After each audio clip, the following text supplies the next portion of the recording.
Daniel Brooks slammed the hood of the rusted car shut so hard, the whole factory yard rang like a struck bell.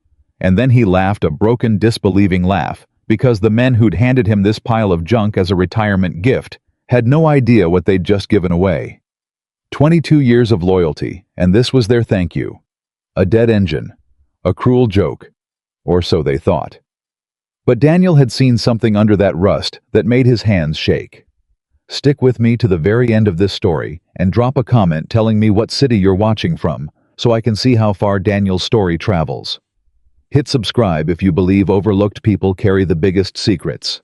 The break room smelled like burnt coffee and floor wax, the same way it had smelled every single morning for 22 years, and Daniel Brooks stood near the vending machine with his hands folded in front of him like a man waiting for a verdict. He was 40 years old. He had given this factory more of his life than he'd given to anything except his daughter. And in about 90 seconds, he understood he would walk out those doors for the last time. All right, everybody, settle down," Marcus Webb called out. Webb was the floor manager, a heavy-set man with a voice that carried whether you wanted it to or not. "We got a special occasion this morning. One of our own is hanging up his tools." A few people clapped. Not many. It was 6:40 in the morning, and half the room hadn't finished their first cup. "Daniel Brooks," Webb said, reading the name off a card like he wasn't sure how to pronounce it, like the man hadn't been walking these same floors since Webb was still in high school. 22 years. That's a long time, folks. That's a career. 22 years, and he still can't fix the ice machine, somebody said from the back, and a ripple of laughter went through the crowd. Daniel smiled. He'd learned a long time ago how to smile when something stung. You pressed your lips together, you let your eyes go soft, and you let it pass through you like water. His grandfather had taught him that. A man who can't control his own face. Danny can't control anything. "You want to say a few words?" Webb asked him. Daniel shook his head. "I'm all right. Thank you, though." "Come on, 22 years, you gotta have something." Daniel looked around the room. He saw faces he'd known for 2 decades. He saw Ricky, who he'd taught to bleed a hydraulic line back in 2009. He saw Denise from the front office, who used to cover for him when Lily got sick and he had to leave early. He saw a dozen younger men who had never once learned his last name, who called him the maintenance guy and never thought twice about it. "I just want to say thank you," Daniel said quietly. "It's been an honor to keep this place running. Every one of you, I hope you have good years ahead. That's all." It was more than most of them deserved, and less than he wanted to say, and it landed in the room like a stone in a pond, a small splash, and then nothing. "Well said, well said." Webb boomed, clearly relieved it was over. "Now we got a little something for you. Wasn't sure what to get a man who can fix anything you know. Figured you already own every tool ever made." More laughter. Easier this time. "So the fellas and I put our heads together," Webb went on, reaching into his jacket, "and we thought, why not give the man something to tinker with? Keep him busy in retirement so he don't drive his family crazy, am I right?" He pulled out a small manila envelope. It was creased and dirty, like it had been sitting in a drawer for years. He held it up over his head so the whole room could see, and there was a grin on his face that Daniel didn't quite trust. "Daniel Brooks," Webb announced. "From all of us here, congratulations on your retirement." He put the envelope in Daniel's hand. It was light. Almost nothing. Daniel could feel a single small object inside, hard and thin, sliding to one corner. He turned the envelope over, worked his thumb under the flap, and tipped it into his palm. A car key. Old. The rubber grip on the head cracked and gray. A tag hung off it on a rusted ring, and on the tag, faded almost to nothing, was a number and 3 letters, Elot B. For a second, Daniel didn't understand, and then the laughter told him. It started with Ricky of all people, a snort he tried to hold back and couldn't. Then it spread. Somebody said, "Oh, they didn't," and somebody else said, "They did." And within a few seconds, half the break room was laughing. Some of them behind their hands, some of them not even bothering. "You know the one," Webb said, and now Daniel could hear that the whole thing had been building to this. "The heap out back. Been sitting behind Lot B since before some of you kids were born." "That thing's a tetanus shot on wheels," Ricky called out, and the room roared. Daniel looked down at the key in his hand. He knew exactly which car they meant. Everybody who'd ever worked here knew that car. It sat behind the far storage building past the loading docks in a patch of weeds and gravel that nobody had reason to visit. A hulk of a thing under a torn tarp, tires flat and rotted into the dirt, windows gone milky, the whole body eaten up with rust, the color of dried blood. It had been there for as long as Daniel could remember. Longer. When he'd started in the summer of 2004, an old-timer named Earl had pointed it out to him and said, "Company's been meaning to scrap that for 10 years, they just never get around to it." That was 22 years ago. Earl was dead now. The car was still there. "We figured," Webb said, wiping at his eye like the joke had genuinely brought him to tears. "Who better to take that thing off our hands than the man who can fix anything, right? You always say every machine's got a little life left in it." That's real generous, Marcus," Daniel said. "Hey, we're a family here." Webb clapped him on the shoulder hard. "You want it, it's yours. Legal, and everything I had. Denise draw up a title transfer. $1 and she'll knock the dollar off.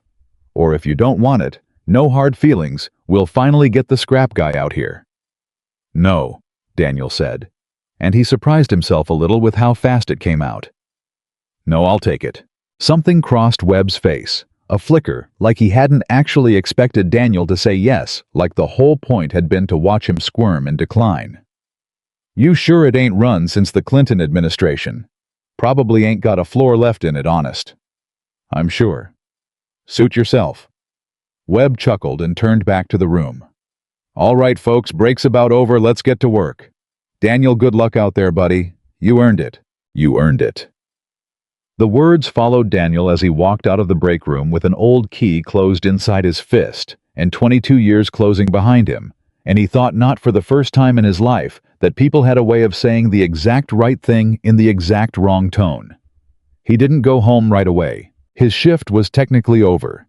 They'd made a point of scheduling his little ceremony at the tail end of the overnight, so nobody had to give up floor time for it. But Daniel found himself walking the long way across the yard instead of toward the parking lot. Past the loading docks. Past Lot B. Toward the weeds. The sun wasn't fully up yet. The sky over the tree line behind the factory was the gray-pink color of the inside of a shell, and the air had that early cool to it that would burn off within the hour. Daniel's boots crunched over gravel and then went soft as he stepped into the tall grass. And there it was. He stopped about 10 feet from it and just looked. Under the torn tarp. The shape of the thing was long and low and wrong for anything you'd see on the road today. That was the first thing that caught him. Cars now were all tall and boxy, and rounded off, built by computers to be safe and boring. This, whatever was under here, had a long hood and a shape that swept.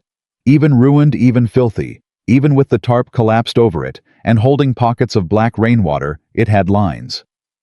Daniel pulled the tarp back. He did it slowly, folding it away from the driver's side, and a family of something small and unhappy scattered out of the wheel well and vanished into the grass. Dust came off the fabric in a cloud that hung in the still air. And underneath the car came into view a piece at a time. The rust was as bad as everyone said.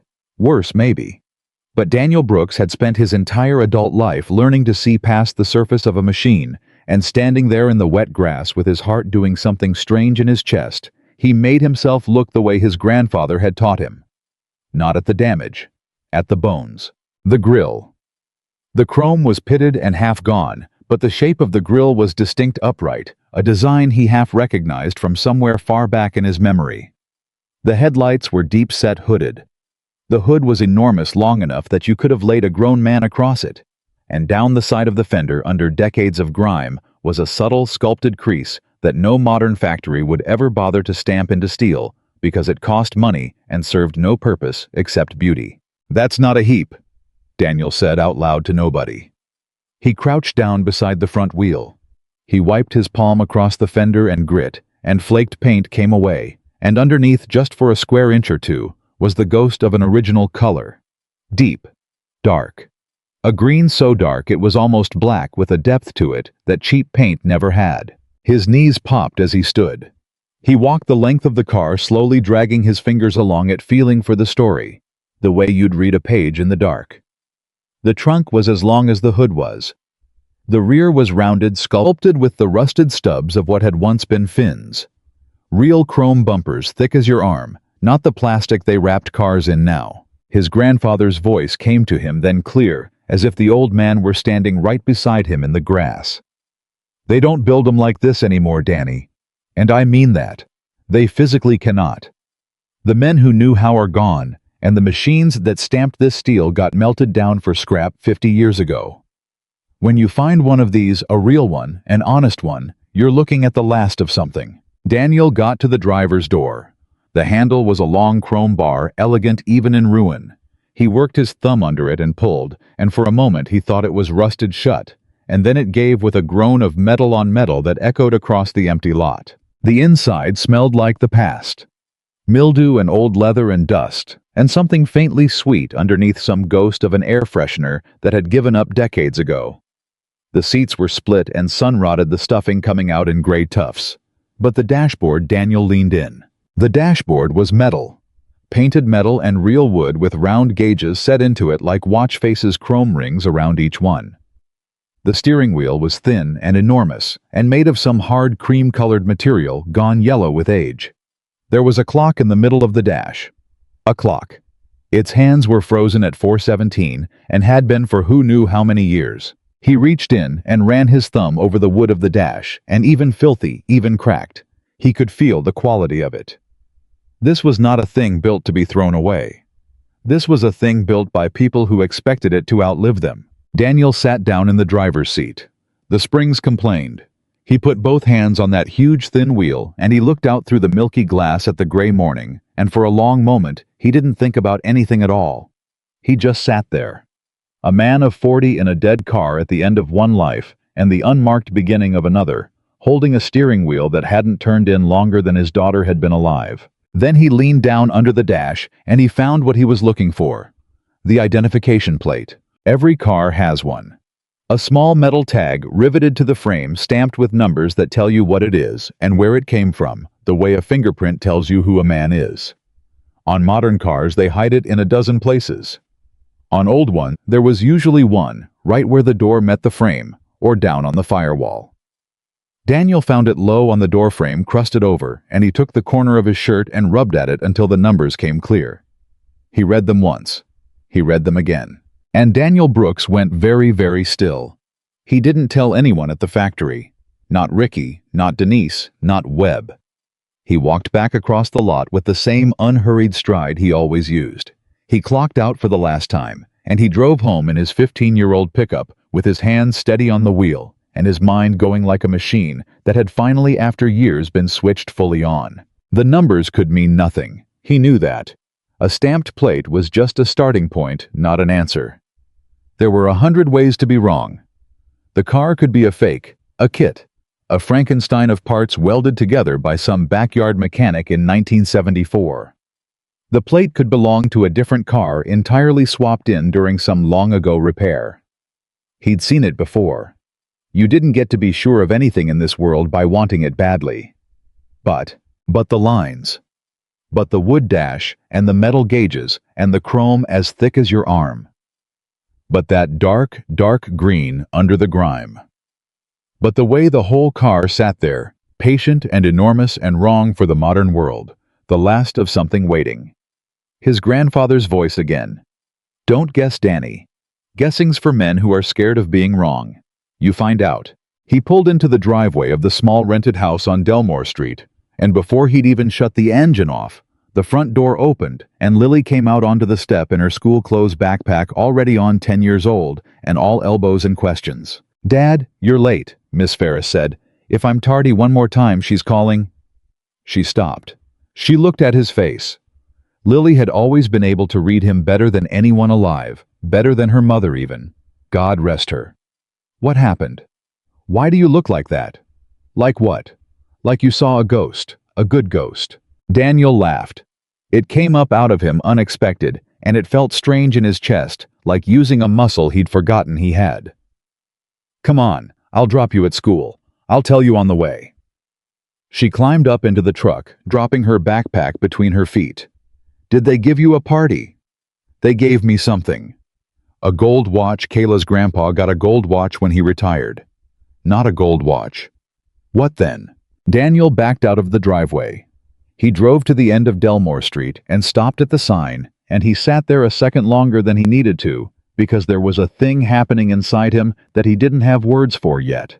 A thing that felt dangerously close to hope, and he had learned to be careful with that particular feeling. Hope had cost him before. Hope was expensive. They gave me a car, he said. Lily's whole face lit up. A car. A new car. No, baby, not a new car. He pulled out onto the main road. An old one. A real old one. It's been sitting behind the factory falling apart for longer than I've worked there. Nobody wanted it. They gave it to me as a, he searched for the word, as a joke kind of. Her face fell and her jaw set, and Daniel watched his daughter's expression go from delight straight to fury in about half a second, because she was her mother's daughter, and her mother had never once in her life let a slight against Daniel pass without wanting to fight somebody over it. A joke, Lily said. They gave you a broken car as a joke after 22 years. That's Dad, that's mean. That's so mean. Who did it? Was it that Webb guy? I hate that Webb guy. You've never met Webb. I hate him from what you've told me. Lily. It's true though. 22 years, Dad. You fixed everything. You told me you fixed that big machine one time, and it saved them like $1 million. Lot more than $1 million over the years. And they didn't even give you a raise, and now they give you a broken car. She stopped.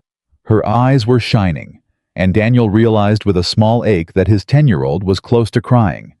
Not for herself, but for him. And that was a thing no father should let happen, and no father could ever quite prevent. Hey, he said. Hey, look at me at the light. She looked at him. Are you sure this thing is even worth fixing? She asked, and her voice was small now, and she was asking a real question, the same question everyone at that factory would have asked. It sounds like junk, Dad. It sounds like they gave you junk to laugh at you. Daniel thought about the lines of the car in the gray morning. He thought about the dark green under the grime and the wood on the dash, and the numbers stamped into the plate, the numbers that had made him go still in the wet grass. And he thought about how to answer her, because he never lied to Lily. Not once. Not even the small kind, lies that most parents tell. He'd promised himself that after her mother died, that whatever else the world took from this child, it would not take the truth from her father's mouth. I don't know yet, he said. That's the honest answer. I don't know if it's worth fixing. The light turned green. He drove. But I'll tell you what I do know, he went on. Every machine has a story. Everything that man ever built, if you take the time to listen to it, it'll tell you what it is and where it's been. Most people don't listen. Most people look at a thing for 2 seconds, and they decide what it's worth, and they move on. Those men at the factory this morning, they looked at that car for the same 2 seconds. They've been looking at it for 20 years, and they decided a long time ago that it was junk. And you know what? Maybe they're right. Maybe it is junk, but you don't think so. Daniel was quiet a moment. I think, he said carefully, that I saw something back there this morning that made my hands shake. And my hands don't shake, Lily. You know that. I've had my hands inside running machinery that could have taken my arm off, and they didn't shake. But I put my hand on that car this morning, and I read the numbers off the frame, and I had to sit down. Lily was staring at him now, her fury forgotten, replaced by something else, that hungry curiosity she'd had since she was a baby. What numbers? What did they say? I don't want to tell you yet. Dad, I don't want to tell you, he repeated, because I might be wrong. And if I tell you what I hope it is, and then I find out I was wrong, then I've taken something from you for no reason. So here's what we're going to do. We're going to bring it home. And I'm going to spend as long as it takes finding out the truth of what that car is. And whatever the truth turns out to be, junk or treasure or something in between, that's what I'll tell you. Deal. Lily considered this with the gravity of a Supreme Court justice. Deal, she said finally. But if it's treasure, I called it first. You called it first. Write it down. Note it. Officially. It's noted, Daniel said, and he was smiling again, and there it was a second time, that forgotten muscle in his chest working. He pulled up in front of the school. Kids were streaming toward the doors, and the tardy bell hadn't rung yet, and Lily grabbed her backpack and hauled it up onto her shoulder. "Dad," she said with one foot out the door. "For real. Are you okay about them being mean to you? Because you don't have to be okay. You're allowed to be mad." And this, Daniel thought, was the thing nobody at the factory would ever understand about the man they called the maintenance guy. That he went home every night to a person who saw him, who worried about his heart, who would have marched into that break room at 10 years old and told Marcus Webb exactly what she thought of him. There were men with corner offices and boats and titles who did not have what Daniel Brooks had, sitting right there with one foot out of a 15-year-old truck. "I'm okay, baby," he said. "I promise you. And I want you to hear something, and I want you to remember it because it's important." Okay. Those men this morning, they thought they were laughing at me. But you can only laugh at somebody when you know something they don't. And this morning in that room, Daniel shook his head slowly. I was the one who knew something they didn't. I just didn't say it out loud. Sometimes the most powerful thing a man can do is stay quiet and let the world go on being wrong about him a little while longer. Lily grinned a fierce, delighted grin, her mother's exact grin. Because then when you're right, it's huge. "Go to school," Daniel said. "You're going to be tardy." She jumped down, then leaned back in through the open door. "If it's treasure," she said, "I called it first. Noted officially. Go." She slammed the door and ran for the building, backpack bouncing, and Daniel sat at the curb and watched until she made it inside.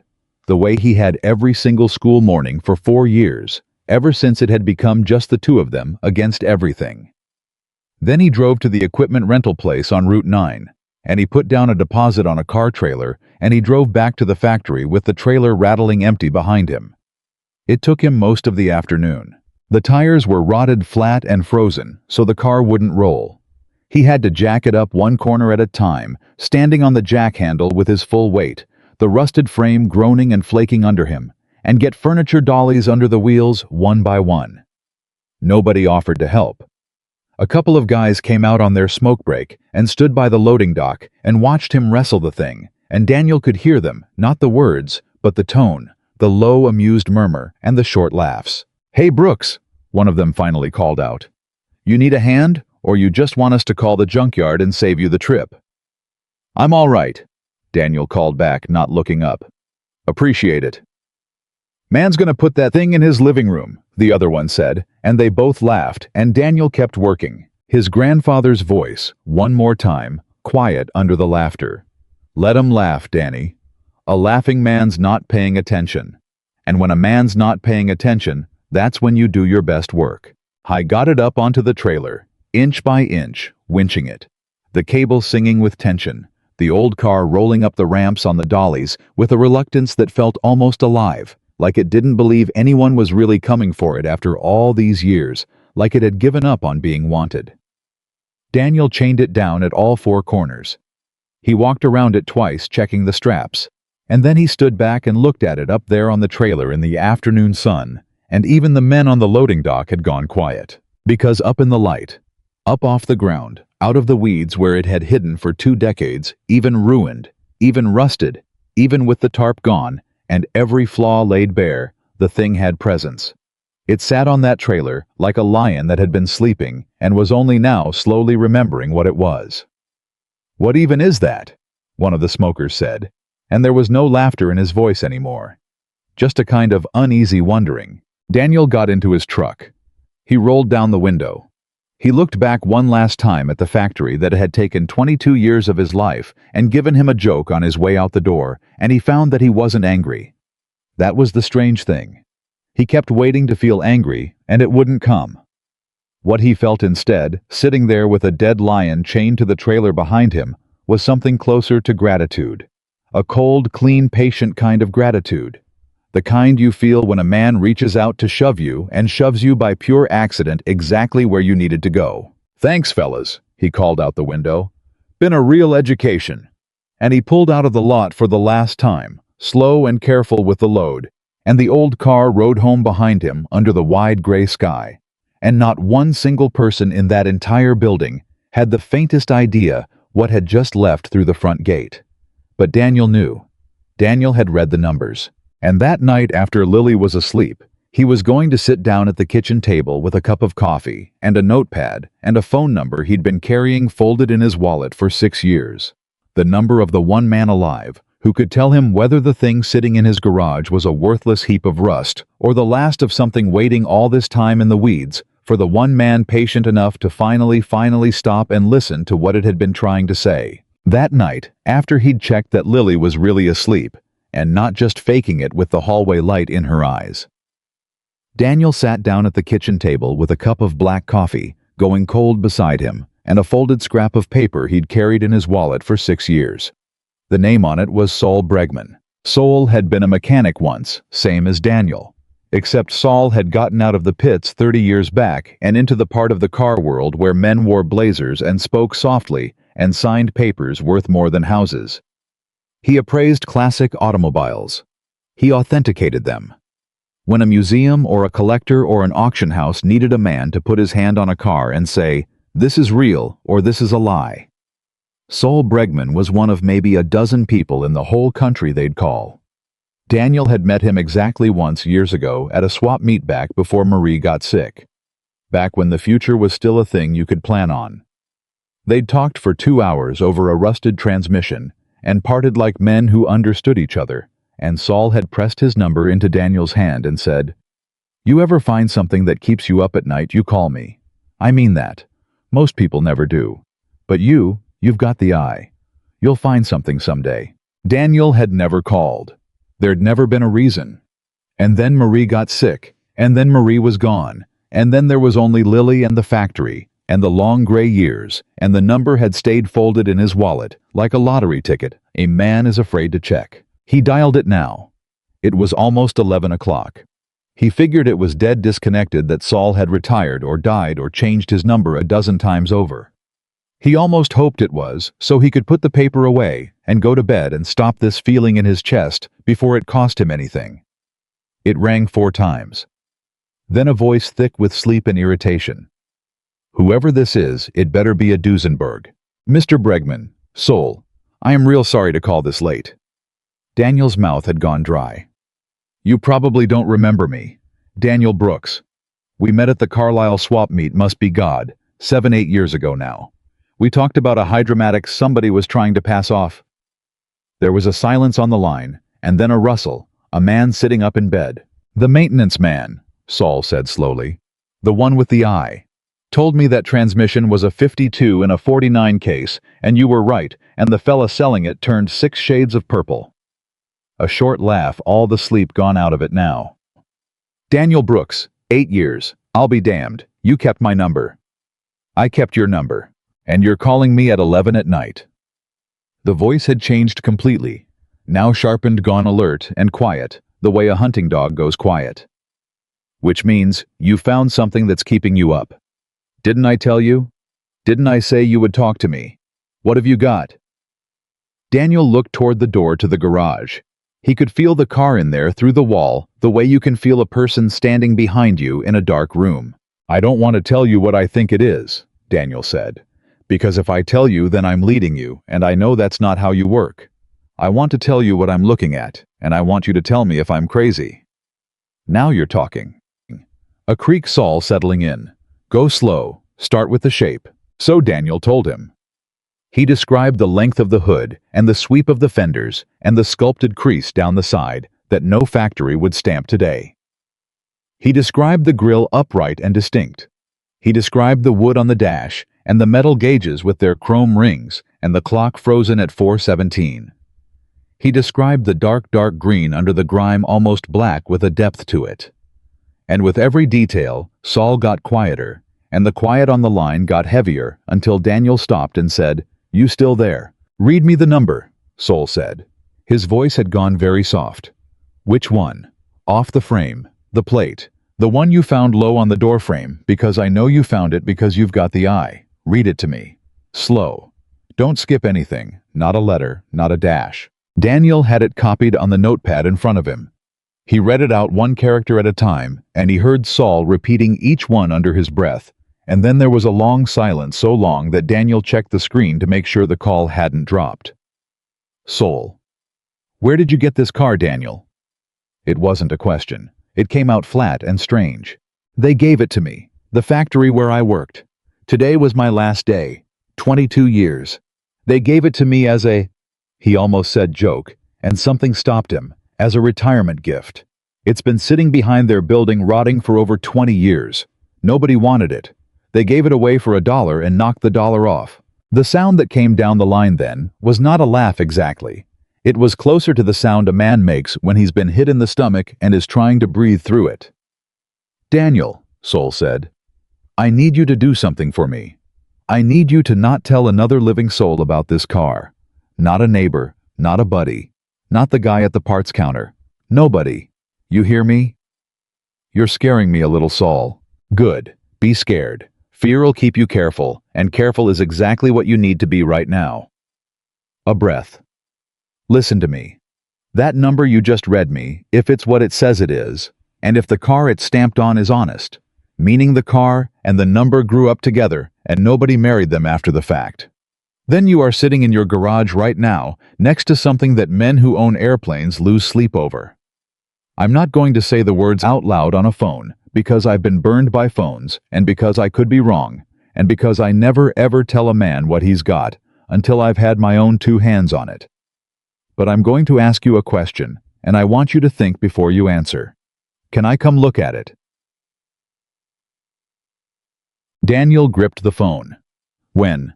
"Tomorrow. First thing. I'll cancel what I've got. I haven't wanted to cancel anything in 10 years. Daniel and I want to cancel everything for this. Text me your address the second we hang up." A pause, and then gentler, almost fatherly. "And son, sleep tonight if you can. Because if I'm right about what you've got out there, you're not going to sleep easy again for a good long while. And I mean that as the best news anybody's ever given you." Daniel didn't sleep. He sat at the kitchen table until past 2 in the morning, and then he gave up and went out to the garage and stood there under the single bare bulb, looking at the car. He didn't touch it. He didn't work on it. He just stood there with his arms folded and looked the way you'd look at a sleeping child. And somewhere in those small hours, the thing stopped being a project to him and started being something else. Something he didn't have a word for. A responsibility, maybe. A trust. Like the car had waited 22 years in the weeds for somebody to come along who'd stop and listen, and that somebody had turned out to be him, and now he owed it something. Sol Bregman's car pulled into the driveway at 6:52 the next morning, 8 minutes before Daniel had said Lily would leave for school, and the first thing out of the man's mouth when Daniel opened the garage door wasn't hello.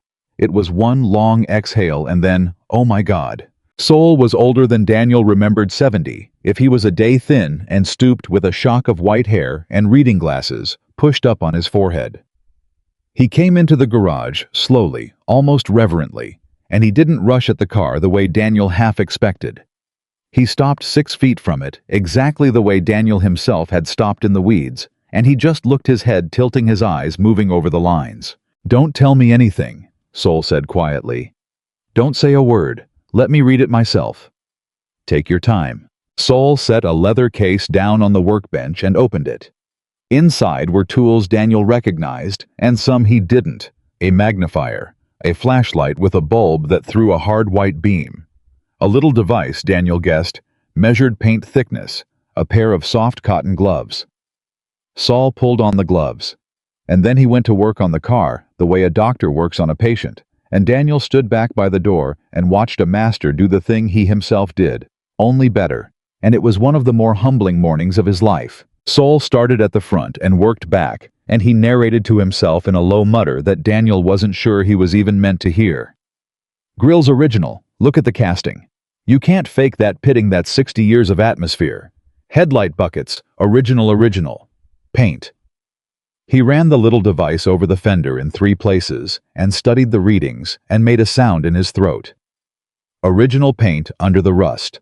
1 coat. Never been repainted. In 80 years, never repainted.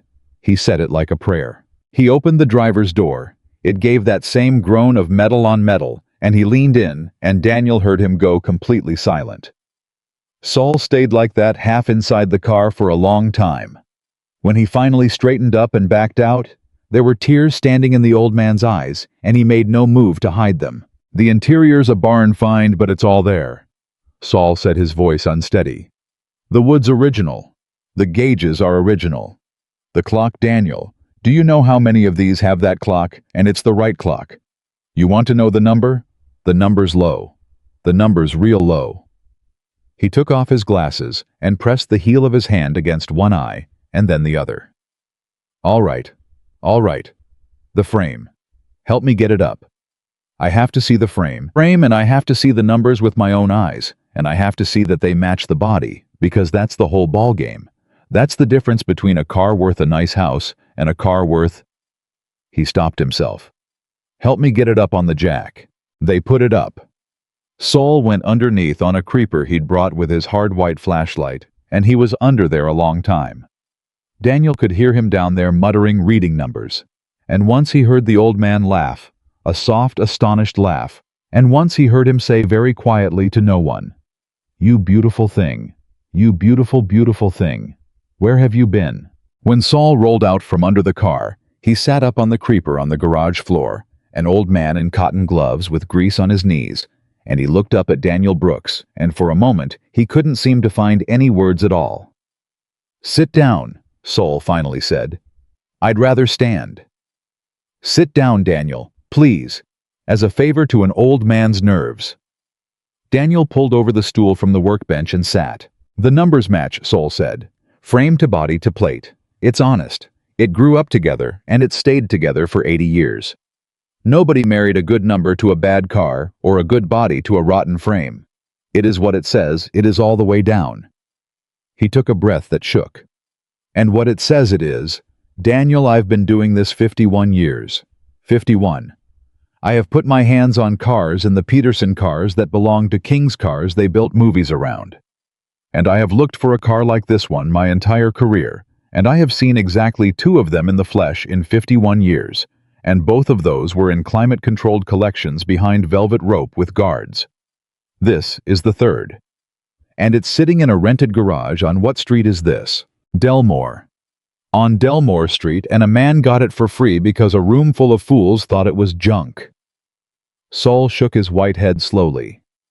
"I've been angry at a lot of things in my life, Daniel, but I don't think I've ever been as angry as I am right now at whoever left this out in the weather for 20 years. That's not neglect. That's a crime. That's like leaving a Rembrandt out in the rain." Daniel's hands were shaking again. He pressed them flat against his thighs to still them. "How much?" he said. His voice came out thick. "You keep dancing around it, Saul. I need a number. I got a 10-year-old in there who's about to leave for school, and I got about $140 in my checking account until my last check clears, and I need to know if this thing is going to change my life or just break my heart. How much?" Saul was quiet. He was the kind of man Daniel could see who hated to say a number because a number was a promise, and he'd built 51 years on, never promising what he couldn't prove. "Restored properly," Saul said carefully, "documented properly, brought to the right auction in front of the right people. And I want to be conservative, Daniel. I want to underpromise, because hope is the most expensive thing there is. I would not be surprised to see this car bring 7 figures." The garage went very quiet. Somewhere in the house a faucet ran and shut off. "Say the words," Daniel said. "I need the actual words, 7 figures, say it plain." "Over $1 million, Saul said. "This car done right is worth more than $1 million. And if 2 of the wrong people get in a fight over it on the right night, it could be considerably more. I have seen it happen. I have watched 2 grown men lose their minds over a car like this and drive a price to places nobody predicted, because at that level, it's not about money anymore. It's about wanting, and wanting has no ceiling." Daniel Brooks put his face in his hands, and he did not cry quite, but he sat there with his shoulders shaking and his breath coming ragged. 22 years, and a dead wife, and $140, and a 10-year-old girl, and all of it pressing up out of him at once. And Saul Bregman had the decency to look away and busy himself putting his tools back in the case and let a man have his moment in private. That was how Lily found them. Backpack on, hair half brushed, standing in the doorway from the kitchen, she looked at her father with his face in his hands and this strange old man in cotton gloves, and her eyes went wide and scared. Dad, what's wrong? Are you okay? Who is this?" Daniel lifted his head. His eyes were red, but he was Lily saw with confusion. He was smiling, smiling so wide it looked like it hurt. "Lily," he said. Come here, baby." He held out his arm and she crossed the garage warily and let him pull her in against his side. "You remember the deal? You remember I said I'd find out the truth about the car junk or treasure or something in between, and whatever it was I'd tell you straight." "Yeah." She was staring at Saul. "Who's the old guy?" "Lily," Saul said gravely, "is a wonderful name. This is Mr. Bregman. He's the best in the whole country at knowing what old cars really are. He drove in out here first thing this morning to look at our car." Daniel turned her by the shoulders so she was facing the rusted hulk up on the jack stands. The thing everyone had laughed at, the joke, the tetanus shot on wheels. "Baby, do you remember what you said in the truck when you called it?" Lily's face was working, trying to understand. "I said, if it's treasure, I called it first." "You called it first," Daniel said, and his voice broke clean in half. "You called it first and you were right. It's treasure, Lily. It's real treasure. That car those men laughed at that they gave your daddy as a joke." He couldn't finish. He just held her, and over the top of her head, he looked at the car, and Lily felt her father shaking, and she still didn't fully understand. But she understood enough. She understood that something enormous had just happened, and she wrapped both arms around his middle and held on. "How much treasure?" she whispered. "Tell her, Soul." Saul Bregman crouched down, old knees popping so he was at eye level with a 10-year-old girl, and he said with the same gravity he'd use for a museum board, "Young lady, if your father and I do everything exactly right, and we take our time, and we don't let anybody rush us, that car is going to be worth more than $1 million. Lily looked at Saul. She looked at her dad. She looked at the rusted car. And then she said the most 10-year-old thing possible, which was, "That's more than $100. And Daniel Brooks laughed so hard and so suddenly that it turned into a sob, and Saul laughed too, and the three of them stood there in that little garage, in a moment none of them would ever, as long as they lived, forget. "I'm going to be late for school," Lily added, "because the world does not stop being the world." "No," Daniel said, wiping his face with the back of his hand. "No, you're not. You're staying home today. Just today. Some days a family's got to be together for. This is one of them." He drove Saul out to breakfast that morning, the two of them and Lily in the truck, to a diner off Route 9 and over eggs and coffee. Saul Bregman laid out what came next, and it was in that diner booth that Daniel got his first real lesson in how the second half of his life was going to be different from the first, and how much harder it was going to be to hold on to a fortune than it had been to find one. "Everybody's going to try to take it from you," Saul said, salting his eggs. "Not steal it worse than steal it. They're going to try to buy it, and they're going to try to buy it cheap, and they're going to be so nice about it, you won't even feel the knife go in." The second word gets out that a maintenance man in a rented house on Delmore Street has this car and doesn't have money.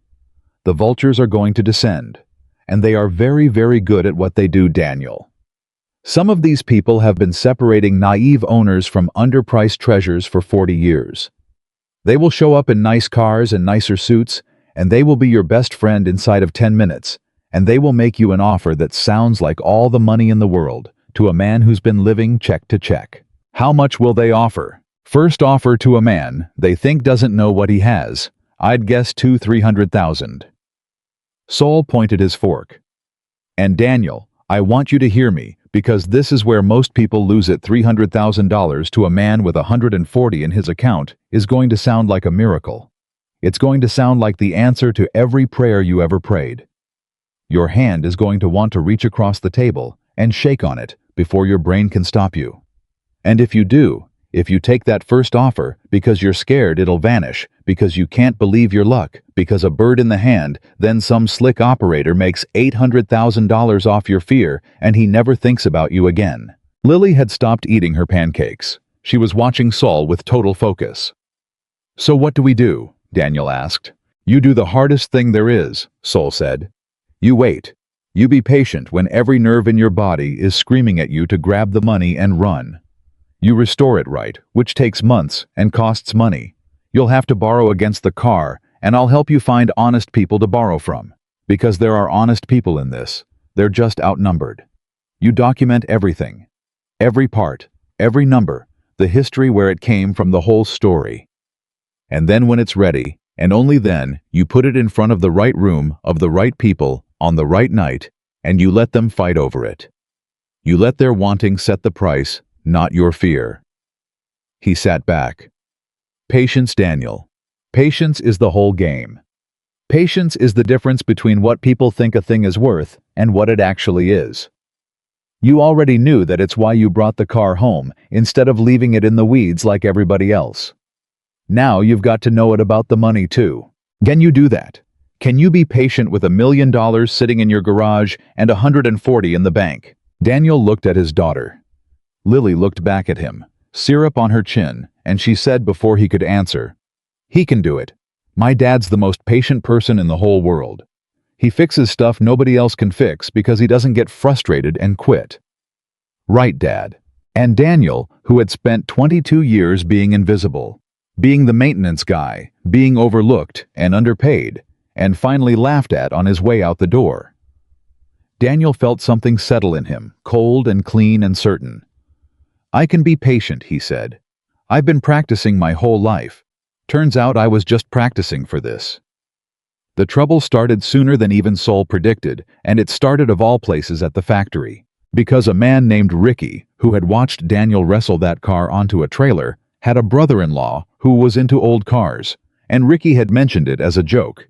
"You should have seen Brooks hauling this rusted heap out of the lot, like it was made of gold. Took him all afternoon, and the brother-in-law had asked what kind of car, and Ricky didn't know, and the brother-in-law started asking around, and somewhere in the asking, a photograph got taken. Because a couple of the guys on the smoke break had snapped pictures on their phones that afternoon of Brooks and his junk car to laugh at later. And one of those photos, forwarded and forwarded, landed in front of somebody who did not laugh. Daniel found out when his phone rang, 11 days after his retirement. A number he didn't know, area code from 2 states away. "Is this Daniel Brooks?" A warm voice, a friendly voice. "Mr. Brooks, my name's Preston Vale. I hope I'm not catching you at a bad time. I collect automobiles. I'm something of an enthusiast and a friend of a friend, passed along the most remarkable photograph.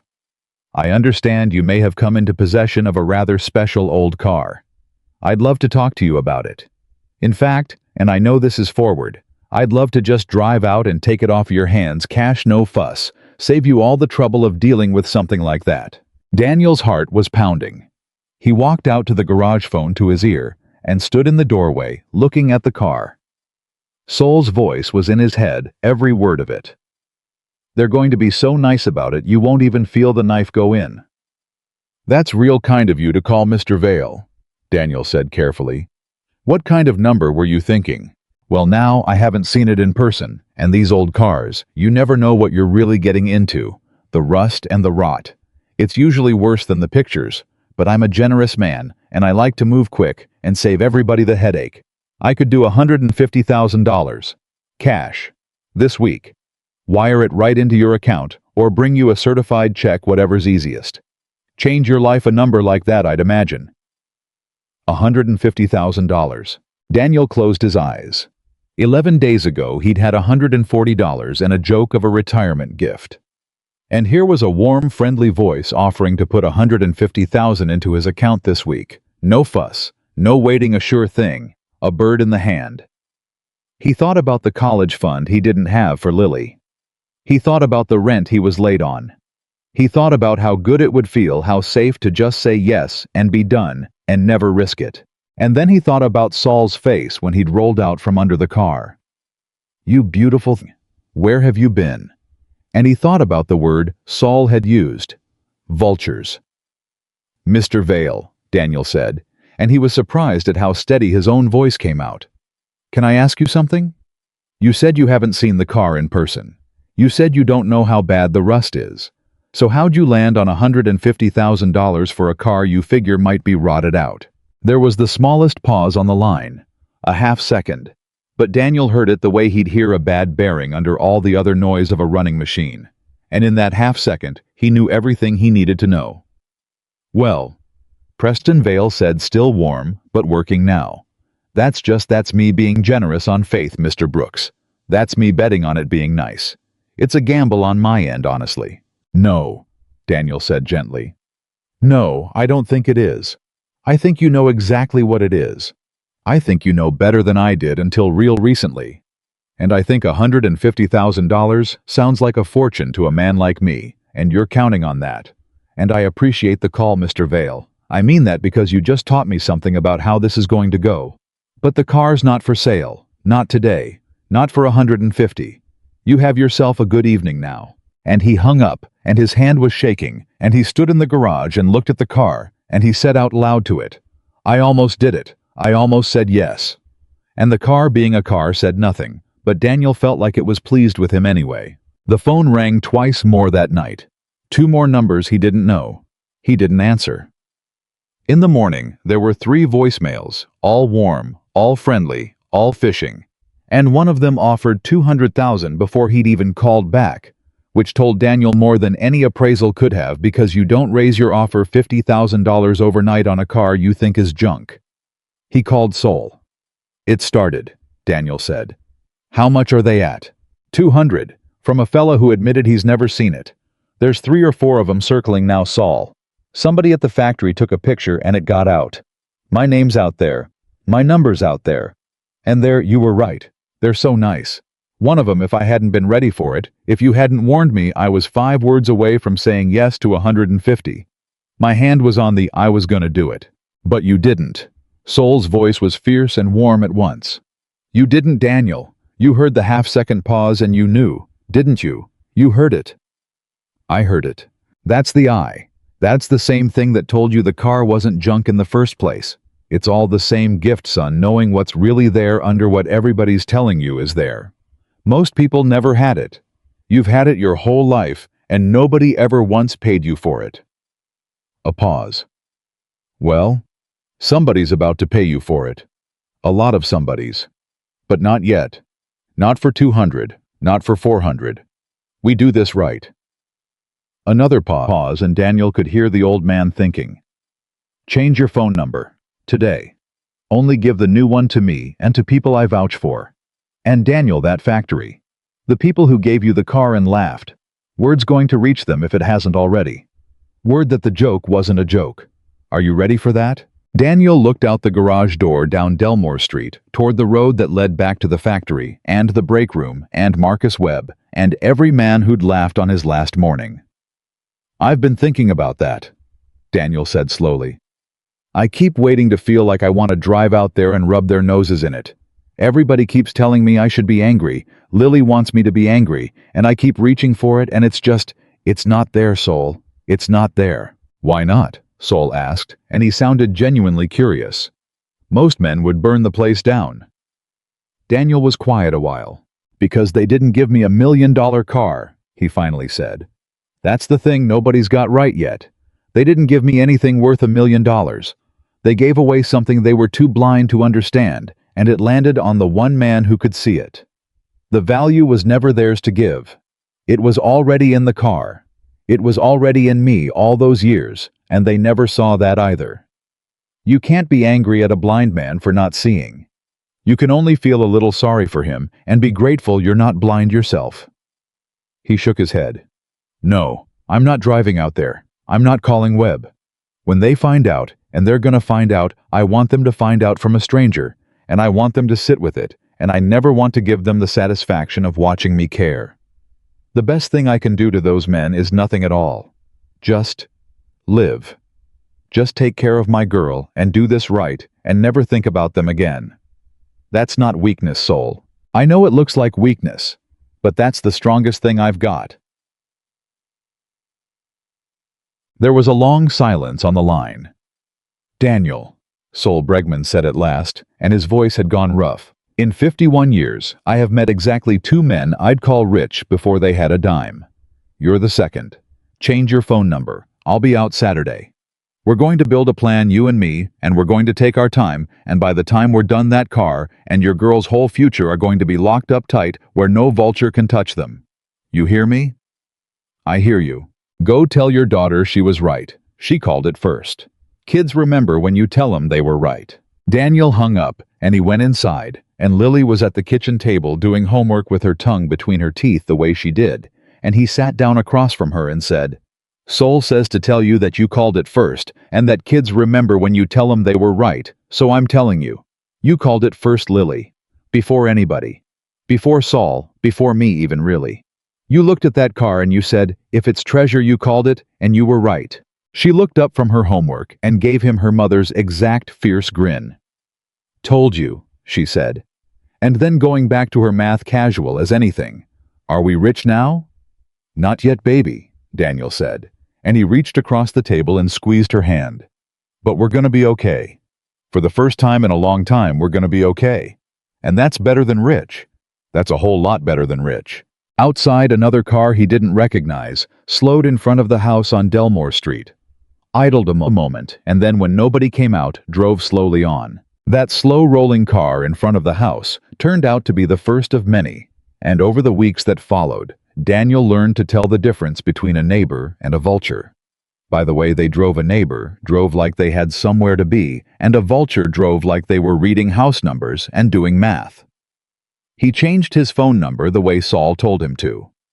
He put a tarp back over the car, not because it needed one in the garage, but because twice he'd caught men with phones standing on tiptoe at the little window in the garage door, and one of them, when Daniel came out, had smiled the warmest smile in the world and said, "Beautiful morning, isn't it?"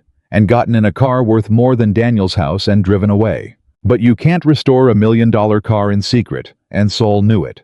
And about 3 weeks in, he sat Daniel down at the kitchen table and told him it was time to stop hiding and start building. "Hiding's a strategy for a week," Saul said. "It's not a strategy for the 6-8 months this is going to take to do right.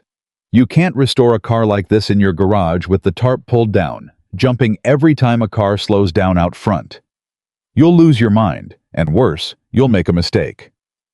What you need is a real shop. Locked. Insured. With people who've done this before and who won't talk. And you need money to do it, which means we borrow against the car, which means we get it appraised on paper formally by me and by one other man, whose name means something so. A bank or a private lender has a document that says what it's worth. And the second we do that, Daniel, it's official. It's real. It's on paper. And there's no more hiding, because the number's going to get around no matter what we do. So, you ready to stop hiding?" Daniel looked at the tarp-covered shape through the kitchen doorway. "The factory's going to find out," he said. "Once it's on paper, once it's in a real shop with a real appraisal, somebody's going to connect it to where it came from." "Yes," Saul said. "They are. Marcus Webb's going to find out that the joke he handed me on my way out the door was worth more than he'll make in 3 lifetimes. Yes." Daniel was quiet a moment, and then something that wasn't quite a smile touched the corner of his mouth. "Okay," he said. "Let's stop hiding." The shop Saul found was 90 minutes away, a low brick building outside of town. Daniel had never had reason to visit, run by a man named Gus Halverson, who'd been restoring cars since before Daniel was born. Gus was 74, deaf in one ear with hands like bundles of walnut roots, and when Saul brought the trailer in and they rolled the car down the ramps under the shop lights, Gus walked around it 3 times without saying a word, and then he took off his cap. Actually took off his cap and held it against his chest. "I told my wife I'd retire this year," Gus said. "I told her, Gus, you old fool, you're 74, hang it up." He put his cap back on. "She's gonna be real mad at you fellas. Because I ain't retiring till this one's done. This one I do myself. This one I don't let the young guys touch." He looked at Daniel. "You the man they gave it to for free?" "Yes, sir." "For $1 I heard." "They knocked the dollar off," Daniel said, and Gus Halverson laughed until he had to lean on the fender to catch his breath. The restoration took not 6 months, but 9, and Daniel drove the 90 minutes each way at least twice a week the whole time. And something happened over those 9 months that he hadn't expected. He stopped being a man who owned a valuable car and started being part of the work again. Because Gus figured out inside of an hour that Daniel wasn't some lucky nobody who'd stumbled into a fortune. Daniel was a mechanic, a real one, a man who understood machines in his hands and not just his head, and Gus started handing him things. "Here, your car. You should have your hands in it." And Daniel would stand at the bench next to a man who'd been doing this for 50 years, cleaning original parts with a toothbrush and a solvent that smelled like the inside of his grandfather's garage. And for hours at a stretch, he'd forget entirely that the thing they were building was worth $1 million. It was just the work. It was just two men and a machine, and the slow, patient uncovering of what had been there all along. "You've got good hands," Gus told him one afternoon. The two of them bent over the disassembled instrument cluster, the frozen clock finally coming apart under their fingers. "How come a man with hands like yours spent 22 years fixing conveyor belts?" "Because conveyor belts is what there was," Daniel said. "You take the work that's in front of you when you've got a family to feed. You don't get to hold out for the work that's worthy of you. Most men never get their hands on anything worthy of them their whole lives. They just do what's there, and they do it as good as they can, and nobody notices." Gus was quiet a while, working the tiny gears loose. "That's the truest sad thing I ever heard," he finally said. "And you know what the worst part is? The world's full of men like you. Full of 'em. Men with hands like yours running mops and forklifts and cash registers, and the world just decided a long time ago what they were worth based on the job they happened to land in, and never once looked underneath." He set down the gear. "You know what this car is really? Forget the money. You know what it is. It's every one of those men. It's what happens when somebody finally stops and looks under the rust." He shook his head. "Don't mind me. I get sentimental when I'm tired. Hand me the small pics." Word got out exactly the way Saul said it would.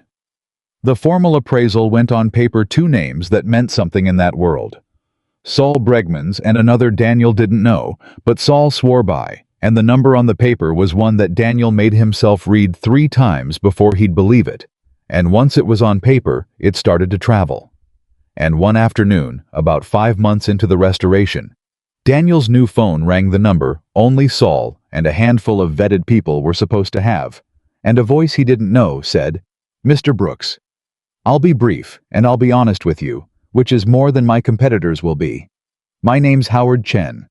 I represent a private collector, and my client is prepared to end all of this for you today. He's aware of the appraisal. He's not going to insult you with a lowball. He's prepared to offer you $800,000 cash this week for the car, exactly as it sits half restored. No waiting for the auction, no risk, no fees, no 10% to the auction house, no chance of it not selling. $800,000 wired to your account, and you never have to think about any of this again." And this time Daniel did not hang up right away, because $800,000 was not $150. $800,000 was not a vulture's fishing offer. $800,000 was by any measure Daniel Brooks had ever known in his 40 years of living all the money in the world. It was Lily's college paid for 10 times over. It was a house, a real house, bought outright. No landlord, no rent, no late notice on the door. It was never worrying again.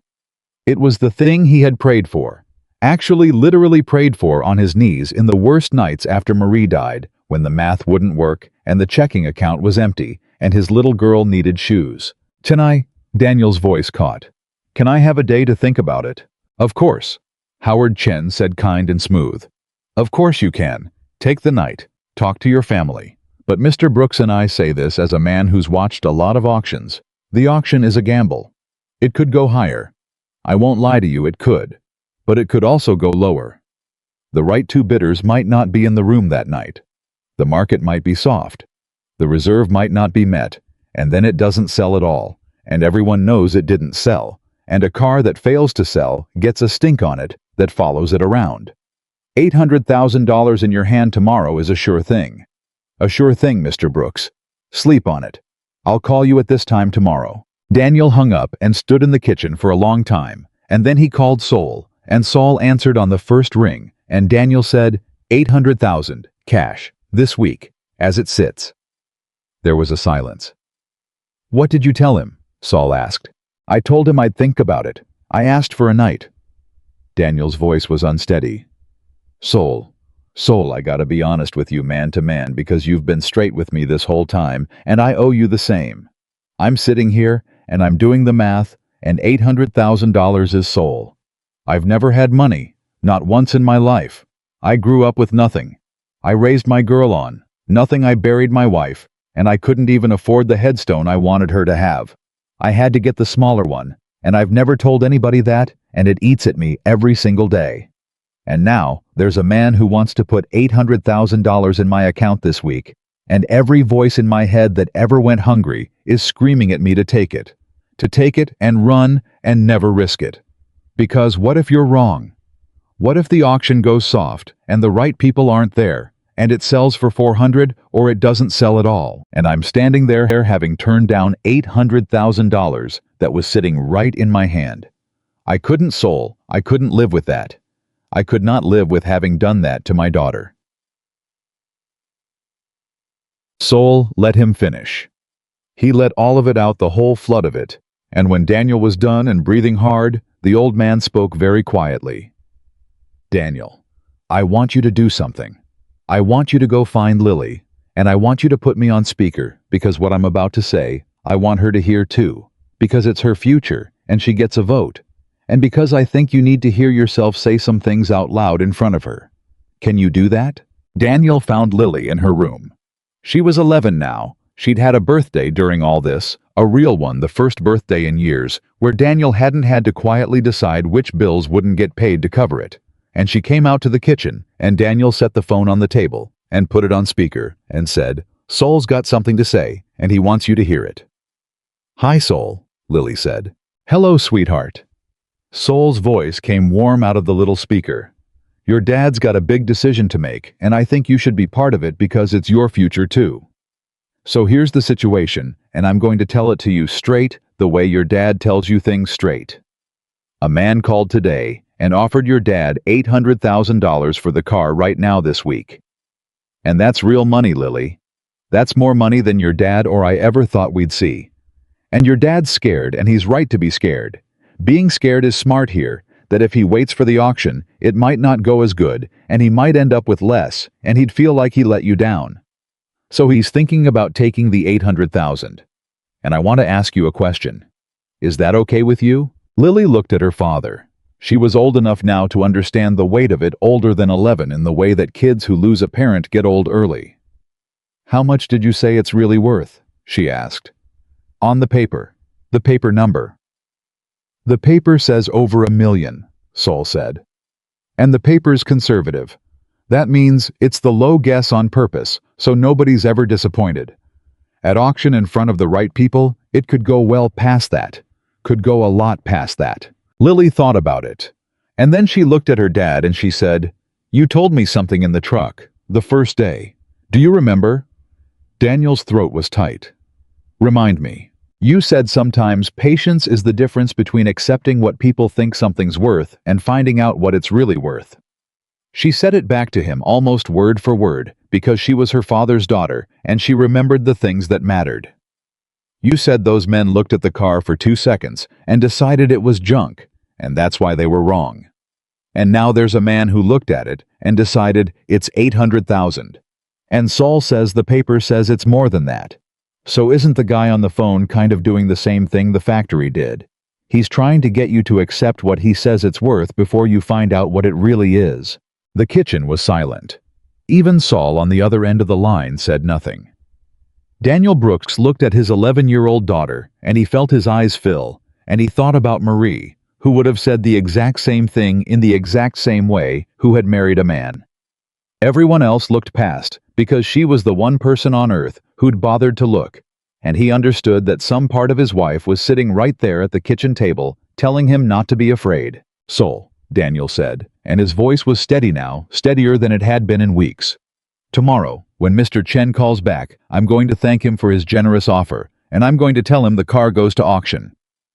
He heard the old man exhale on the other end of the line, a long breath, and when Saul spoke, there was something thick in his voice. You know what the difference is between you and every other man who ever found a treasure and lost it, Daniel, Saul said. Every one of them had somebody in their ear telling them to grab the money and run. And you've got an 11-year-old telling you to hold the line and find out what it's really worth. You did that. You raised that. Whatever happens at that auction, whatever number comes up, you already won. You understand me? You already won a long time ago, and it had nothing to do with the car. Daniel turned it down. When Howard Chen called back the next day, all warmth and certainty. Daniel thanked him, and meant it, and told him the car was going to auction, and there was a pause on the line, a real one, not a fishing one, and Chen said, "You know, Mr. Brooks, I've made that call to 200 people over the years. You're maybe the fifth who said no. I want you to know I hope it goes your way. I mean that." And Daniel believed him, and that was that. The factory found out that same month. Daniel never learned exactly how, whether it was the appraisal traveling or a car magazine that ran a small item about a remarkable barn. Find heading to auction with a story. Attached a maintenance man, a retirement gift. A car left in the weeds because it made a good story, and good stories travel. But he knew the day it reached them because his old phone, the one he'd stopped using, the number he'd never fully killed, lit up with a voicemail, and when he played it, it was Marcus Webb. Webb's voice was different than Daniel had ever heard it. Gone was the big room-filling boom. This was a smaller voice, a careful one, a man reading words he'd practiced. "Daniel, hey, it's Marcus Webb from the plant. Listen, we heard some news about the car, about how it turned out to be something real special, and I just wanted to the fellas, and we're real happy for you. Real happy. Nobody had any idea, obviously, or we never would have, you know. Anyway, we're proud of you. Proud you came out of this place. If you ever want to come by, say hello to everybody, the door's always open. Take care of yourself, buddy, and that little girl of yours." A pause. "You always were the best we had. I don't know if anybody ever told you that. You were the best we had." Click. Daniel sat with the phone in his hand for a long moment after it ended. Lily was watching him from across the room. "Who was that?" she asked. "Webb.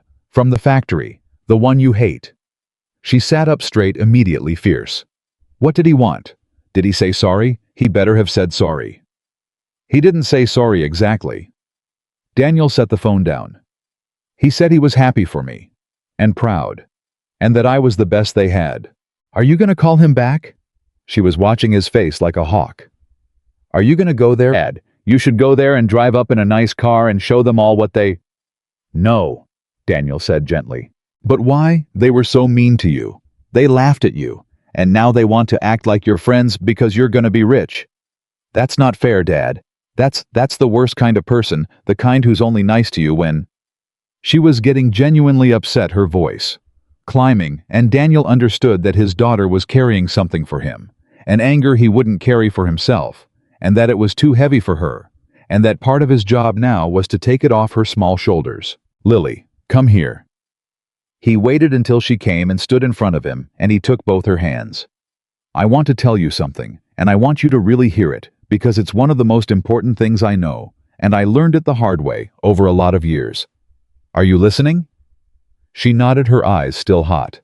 "You can spend your life getting even with people who did you wrong," Daniel said. "Or you can spend your life building something good. But you can't do both. You only get so many days, baby, and every day you spend driving out to that factory to rub somebody's nose in it, or lying awake being angry at Marcus Webb. That's a day you didn't spend building our life. That's a day you gave back to them. You let them keep taking from you long after they stopped even thinking about you." He squeezed her hands. "Webb and those men, they're going to think about that car for the rest of their lives. Every one of them. They don't need me to drive out there and make it worse. Life already did that. And I don't need to watch it. I've got better things to do. I've got you. I've got a whole future to build. Why would I spend one single minute of it looking backward at people who never once looked at me?" Lily's anger cracked, and something softer came through. "So you're just gonna let them get away with it? There's nothing to get away with, baby. They didn't take anything from me. They gave me the best thing that ever happened to us by accident because they were blind. You can't punish a man for being blind.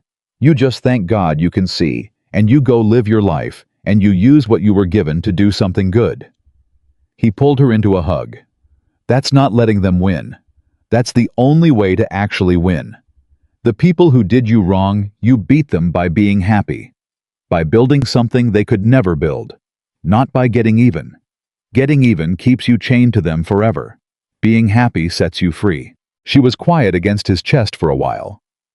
"Mom would have wanted to go yell at them, though," Lily said, finally muffled. "A little bit.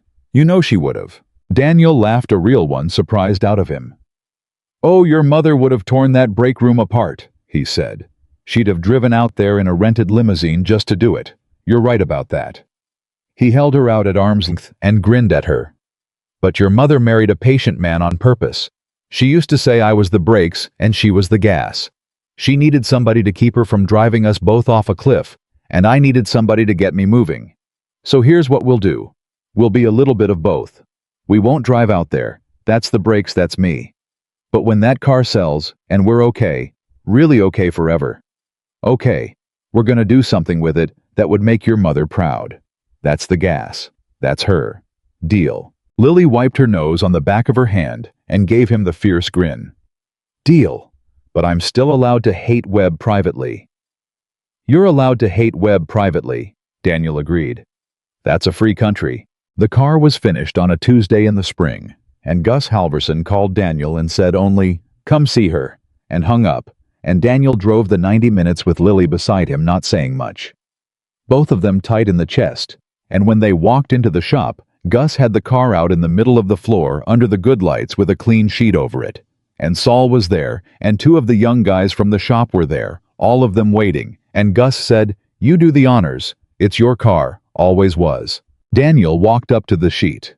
His hands were shaking again the way they'd shaken that first gray morning in the weeds. He took a corner of the sheet, and he looked back at Lily, and she came and put her hand on the sheet next to his, and together they pulled it off. And the car that came out from under that sheet was not the ruined thing from behind the factory. It was not the joke, the heap, the tetanus shot on wheels. It stood there in the light, long and low and impossibly elegant, that dark green so deep it looked like something you could fall into, the chrome burning under the lights. The wood on the dash glowing every line that Daniel had first read, under the grime now singing out clean and whole. The clock on the dash was running. The clock was actually running, its hands moving after all those decades frozen at 4:17. Nobody said anything for a long moment. And then Lily, 11 years old, said in a small, awed voice, "It looks like it should be in a movie." And everybody laughed and the spell broke, and Gus Halverson wiped his eyes with a shop rag and pretended it was the solvent fumes. 9 months, Gus said. 9 months, and it's the best thing these hands ever did, and I've been at this 50 years. He put his hand on the fender gently, the way you'd touch a horse. You take care of her tonight, and tomorrow she goes to the transporter, and next month she goes to the block. And Daniel. He turned and his old face was serious. When they call your car up, and that room goes quiet, you remember something for me. You remember every man who ever looked at you and saw a mop or a forklift or a maintenance uniform. And you remember that you were always this, the whole time. Just like she was always this, sitting out there in the weeds. Wasn't nobody making you into something at that auction. They're just finally gonna see it. That's all money ever does. It don't make you worth something. It just makes the blind ones finally see what you were worth all along. The auction was held in a hotel ballroom 2 states away, and Daniel wore the first real suit he'd ever owned. One Saul had insisted on buying him, and Daniel had insisted on paying back, and Lily wore a dress and had her hair done and held her father's hand so tight the whole night that his fingers went half numb. They sat in the 3rd row. Saul sat beside them, and Gus had driven out 274 years old and 8 hours in the car because he wasn't going to miss it. The cars came up one at a time, and the numbers were big. Bigger than any money Daniel had ever been in a room with, and each one made Lily squeeze his hand tighter. And then a screen lit up, and there was their car. The dark green car, photographs of it gleaming, and the auctioneer's voice changed. Got slower, got weighty, and he said, "Now, ladies and gentlemen, we come to a very special lot. A car with a story. A car that spent over 20 years forgotten behind a factory, given away folks before it found the one owner with the eyes to see what it truly was." And a murmur went through the whole ballroom because they'd read about it. The story had gotten around the maintenance man and the retirement gift, and heads turned, and people started looking for him. And Daniel Brooks sat very still in his 3rd row seat and held his daughter's hand and kept his eyes on the screen. "We'll open the bidding," the auctioneer said, "at $400,000.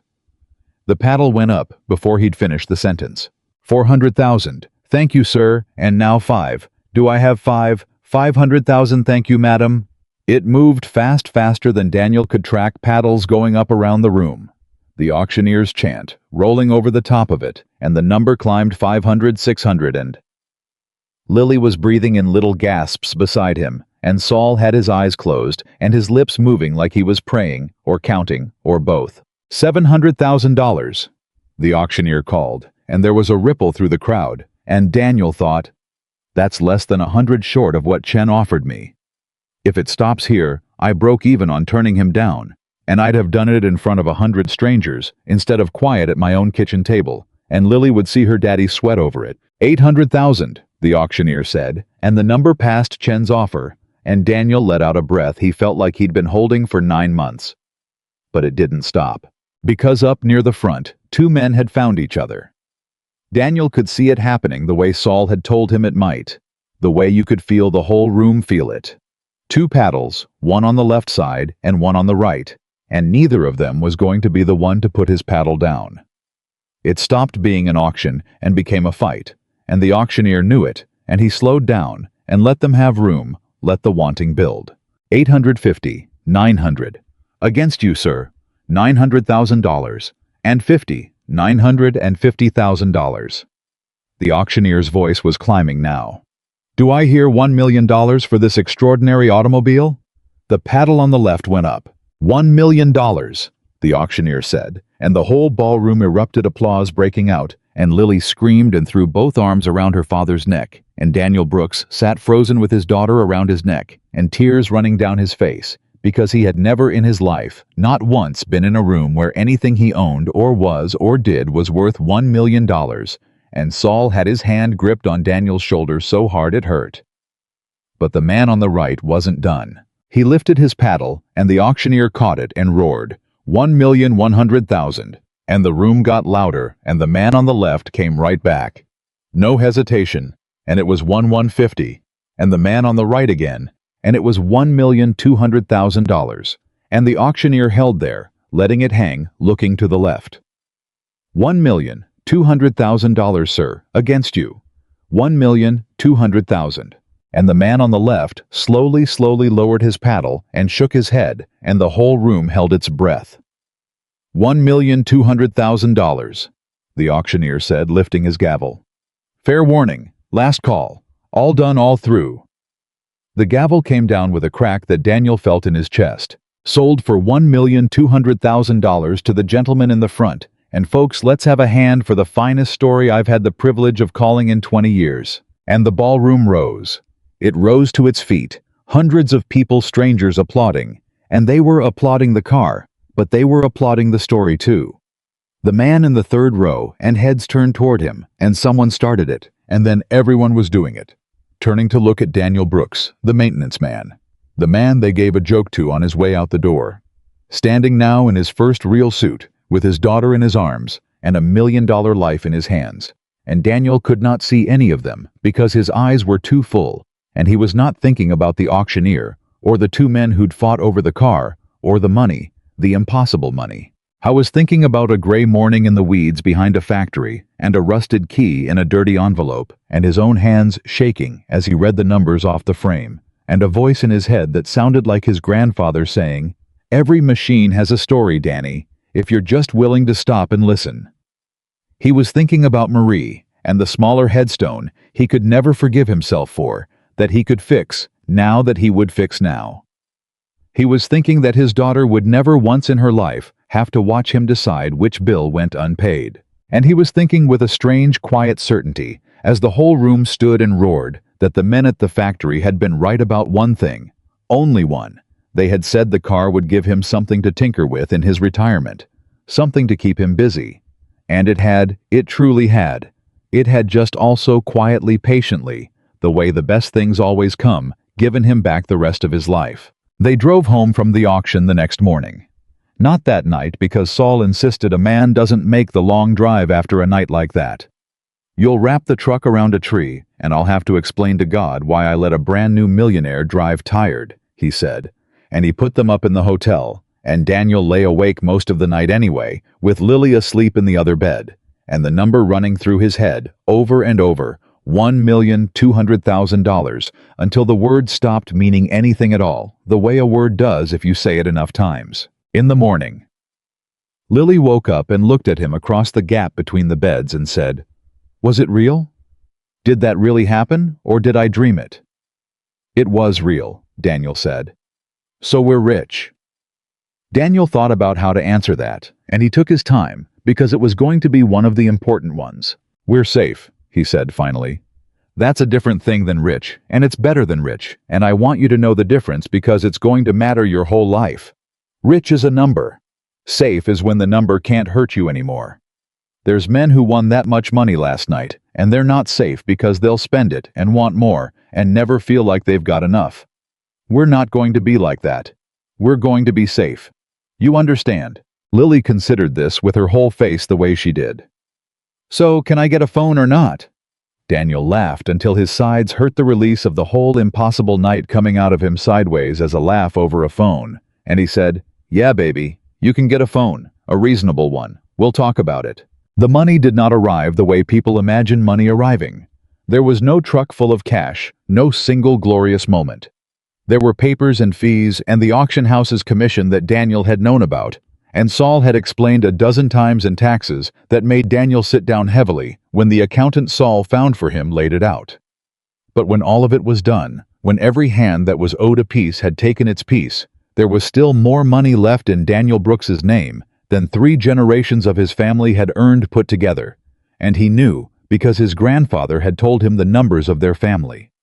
The way you tell a child a bedtime story, so he'd never forget where he came from. And the first thing Daniel did with the money, before the house, before the college fund, before any of it, he told nobody about, except Lily, because it wasn't for telling. He drove 3 hours to the cemetery where Marie was buried, and he stood in front of the small headstone, the one he'd had to settle for, because settling was all a man in his position could do, at the time the one that had eaten at him every day for 11 years. And he told her, "I got it wrong for a long time," he said to the stone out loud, because Lily had stayed in the truck to give him this at 11 years old. She had known to give him this. "I thought I'd failed you. Every time I came out here I looked at this little stone and I thought she deserved better than this, and I couldn't give it to her, and what kind of man can't even bury his wife the way she deserved? I carried that 11 years, Marie. I never told anybody, not even Lily, especially not Lily." He stopped and pressed the back of his hand against his mouth. "But you know what I figured out. You never once cared about a headstone. You wouldn't have cared if I buried you in a shoebox. What you cared about was her. You cared about whether I'd take care of her, whether she'd grow up okay, whether she'd know she was loved. And I did that, Marie. On nothing. On a maintenance man's paycheck, and a lot of nights I didn't think I'd make it. I did the thing you actually cared about. I just couldn't see it because I kept looking at the wrong stone." He crouched down and put his hand flat on the top of the small marker. "I'm gonna fix this now. Not because you need me to. Because I need me to. Because I want to come out here and not be ashamed. Is that all right? Is it all right if I do it for me?" He had a new stone, put in a good one, the one he'd wanted, and he had it done quietly by people who did that kind of work with respect. And he brought Lily to see it when it was finished. And Lily read her mother's name carved deep and clean into the good granite, and traced it with her finger, and she said, "It's pretty, Dad. She'd like it." And Daniel said, "She'd have said it was too much, and then she'd have loved it." And Lily said, "Yeah," because she was old enough now to have real memories of her mother, and that was a mercy and a grief all at once. The house came next, and it was not a mansion because Daniel Brooks did not want a mansion. Saul had, half joking, sent him a listing for a place with a circular driveway and a fountain, and Daniel had looked at it for about 4 seconds and said, "Who cleans all that? I'm not going to have a house I need to hire people to help me be ashamed of." What he bought instead was an ordinary good house in an ordinary good neighborhood with a good school district and a garage, a real garage, a deep one, a 2-car garage with room for a workbench, and he paid for the whole thing outright. No mortgage, no landlord, no rent. And the day the deed came through with his name on it, Daniel Brooks stood in the empty living room of a house that was his. actually his, that nobody could take from him or his daughter, and he had to go sit on the stairs for a while. Lily found him there. "Are you crying again? You cry a lot now." "I know it," Daniel said, wiping his face, laughing at himself. "I went 40 years barely crying and now I can't stop. I think I had a lot of it saved up." "It's okay," Lily said, and she sat down next to him on the stairs of their own house. "Mom cried at everything. Commercials even. You're just catching up." She leaned against his shoulder. "Which room's mine?" "Anyone you want, baby. Pick." "Anyone. Anyone."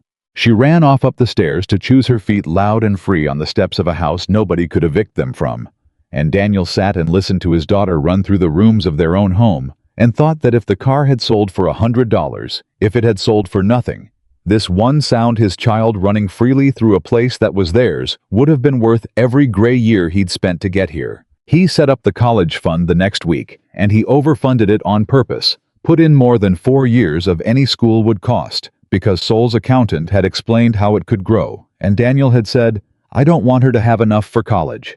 I want her to have enough that college is the smallest thing she gets to do with it. I want her to be able to fail at something and try again. I never got to fail and try again. Every time I fell, there was nothing under me. I want there to be something under her." And the accountant, a practical man not given to sentiment, had gone quiet, and then said, "That's the wisest thing a client's ever told me about money," and set it up exactly the way Daniel wanted. The factory statement came out around then, because the story had grown legs and gotten into a real newspaper. A proper one with the headline about the maintenance man and the retirement gift and the auction. And a reporter had called the company for comment. And the company had released a careful little paragraph that Daniel read, standing in his new kitchen. It said the company was delighted that a cherished retirement gift to a valued longtime employee had turned out to be so meaningful, and that they had always recognized Mr. Brooks's decades of dedicated service, and that they wished him and his family all the best. Daniel read it twice, and then he set the phone down, and Lily, who was doing homework at the new kitchen table, said, "What's it say? Read it out loud." He read it out loud. Lily's face went through several things. Cherished retirement gift. They said it was cherished. They laughed at you. You told me they laughed.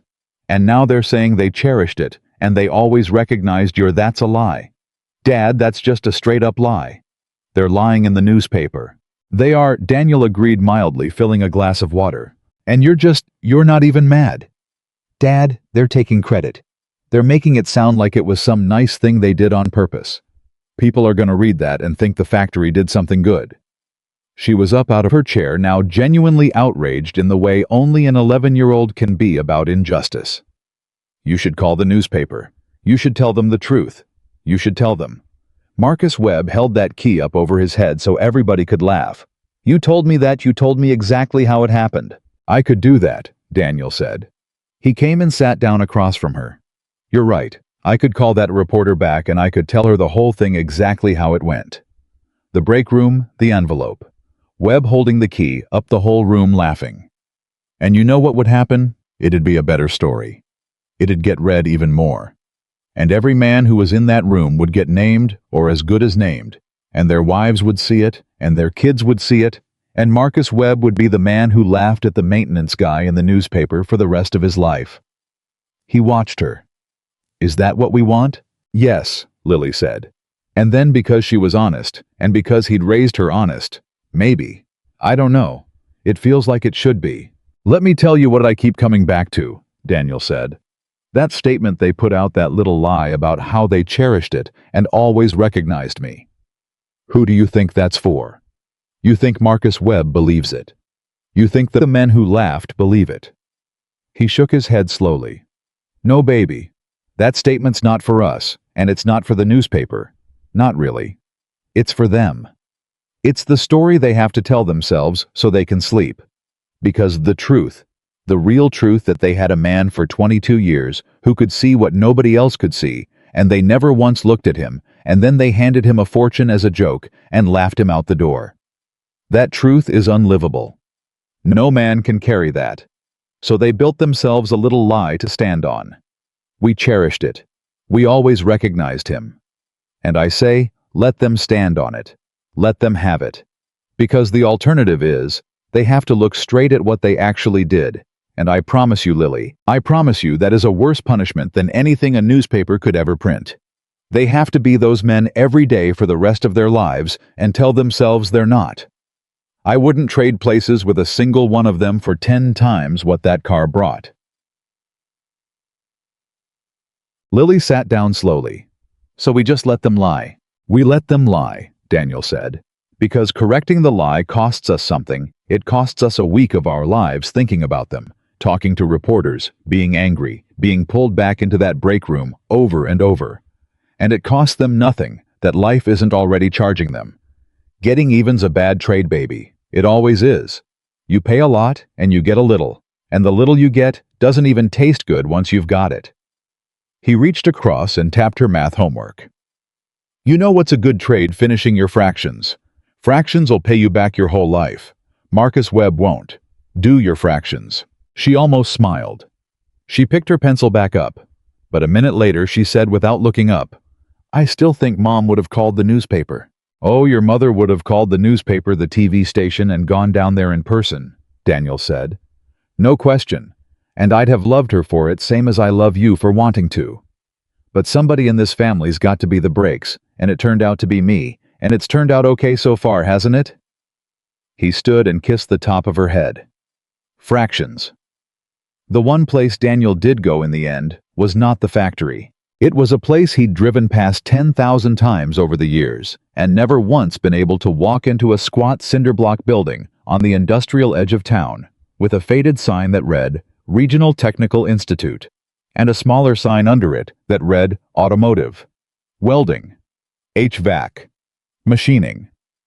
It was a trade school, a poor one, the kind of place where kids who couldn't afford a real college, or didn't test well, or just needed to work with their hands went to learn a trade. And it had been struggling for years, everyone knew it. The kind of place that got its budget cut every time the county needed to cut something because nobody important sent their kids there. Daniel had learned everything he knew from his grandfather in a garage for free because that was the only school available to a boy like him. And he had spent his whole adult life watching men with hands as good as his own, better maybe get sorted into mop closets and forklifts and maintenance uniforms, and get looked past exactly the way he'd been looked past, because nobody had ever bothered to teach them, or see them, or tell them what they might be worth. Gus Halverson's words at the shop had never left him. The world's full of men like you. Men with hands like yours running mops, and the world decided what they were worth based on the job they landed in, and never once looked underneath. Maud, an appointment with the director, a tired woman named Portia Ames, who'd been running the place on fumes and grit for a decade, and he sat in her cramped office in a folding chair, and she clearly had no idea who he was. Just another man in work clothes taking up her afternoon, and she said a little wearily, What can I do for you, Mr. Brooks? I think I've got it backwards, Daniel said. I think it's what I can do for you. He'd rehearsed this, and it still came out awkward, because he'd never in his life been on this side of a conversation. You had a graduate a while back, kid named... Well, it doesn't matter. I know this school. I've driven past it my whole life. I know what you do here, and I know what you're up against. He took a breath. I came into some money. A lot of money, honestly, more than I ever thought I'd see, and it came in a strange way, and I've been trying to figure out the right thing to do with a piece of it. And I keep landing here. Portia Ames sat up a little straighter, wary now, the way people get when a stranger mentions money. I'm not sure I follow. I was a maintenance man, Daniel said. 22 years. Before that, I learned everything I know from my grandfather in his garage, because a place like this was more than my family could swing back then. I've got hands, Miss Ames. Good ones. I found out real recently just how good. But the truth is, they were always this good. I just spent my whole life in jobs that never once needed the best of what I had. And I watched 100 men just like me do the same thing. Good hands wasted because nobody ever taught them or saw them. He leaned forward. You've got a building full of kids right now who are exactly that. Good hands and nobody betting on them. And I want to bet on them. I want to give this school money, real money, enough to matter enough that you can stop worrying about the budget every spring, and I want it to go to the kids who can't pay. Scholarships, tools, whatever you need. I don't want my name on the building. I don't want a plaque. I want it to be quiet. I just want it to help." Portia Ames stared at him. And then, to Daniel's alarm, this tough, tired woman, who'd clearly seen everything, put her hand over her mouth, and her eyes filled up, and she said in a voice that shook, "Do you have any idea we've got a boy right now? Mr. Brooks, best natural welder I've seen in 20 years, hands like. And he's about to drop out because he can't cover the last of his tuition, and he's too proud to say so. And I've been lying awake trying to figure out how to keep him. And I don't have it. The budget doesn't have it. And you walk in off the street." She stopped and pressed her lips together and got herself back under control, the way people who've had to be strong their whole lives do. "Forgive me. It's been a long year. A long 10 years. What did you say your name was again?" "Daniel Brooks." "And how did you come into this money, Mr. Brooks? If you don't mind my asking, I have to ask. You understand. A stranger, an offer like this." Daniel almost told her the whole thing. The car, the factory, the joke, the auction. But he found he didn't want to, not because it was secret, but because it wasn't the point, and telling it would make it about him, and he didn't want this to be about him. "Somebody gave me something they thought was worthless," he said simply. "And it turned out to be worth a fortune because I was willing to look at it and see what it really was when everybody else had written it off. That's the whole story, more or less.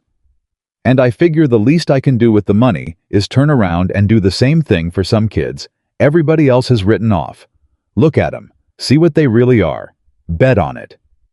He shrugged, a little embarrassed. "That's it. That's all it is." Portia Ames looked at him for a long moment.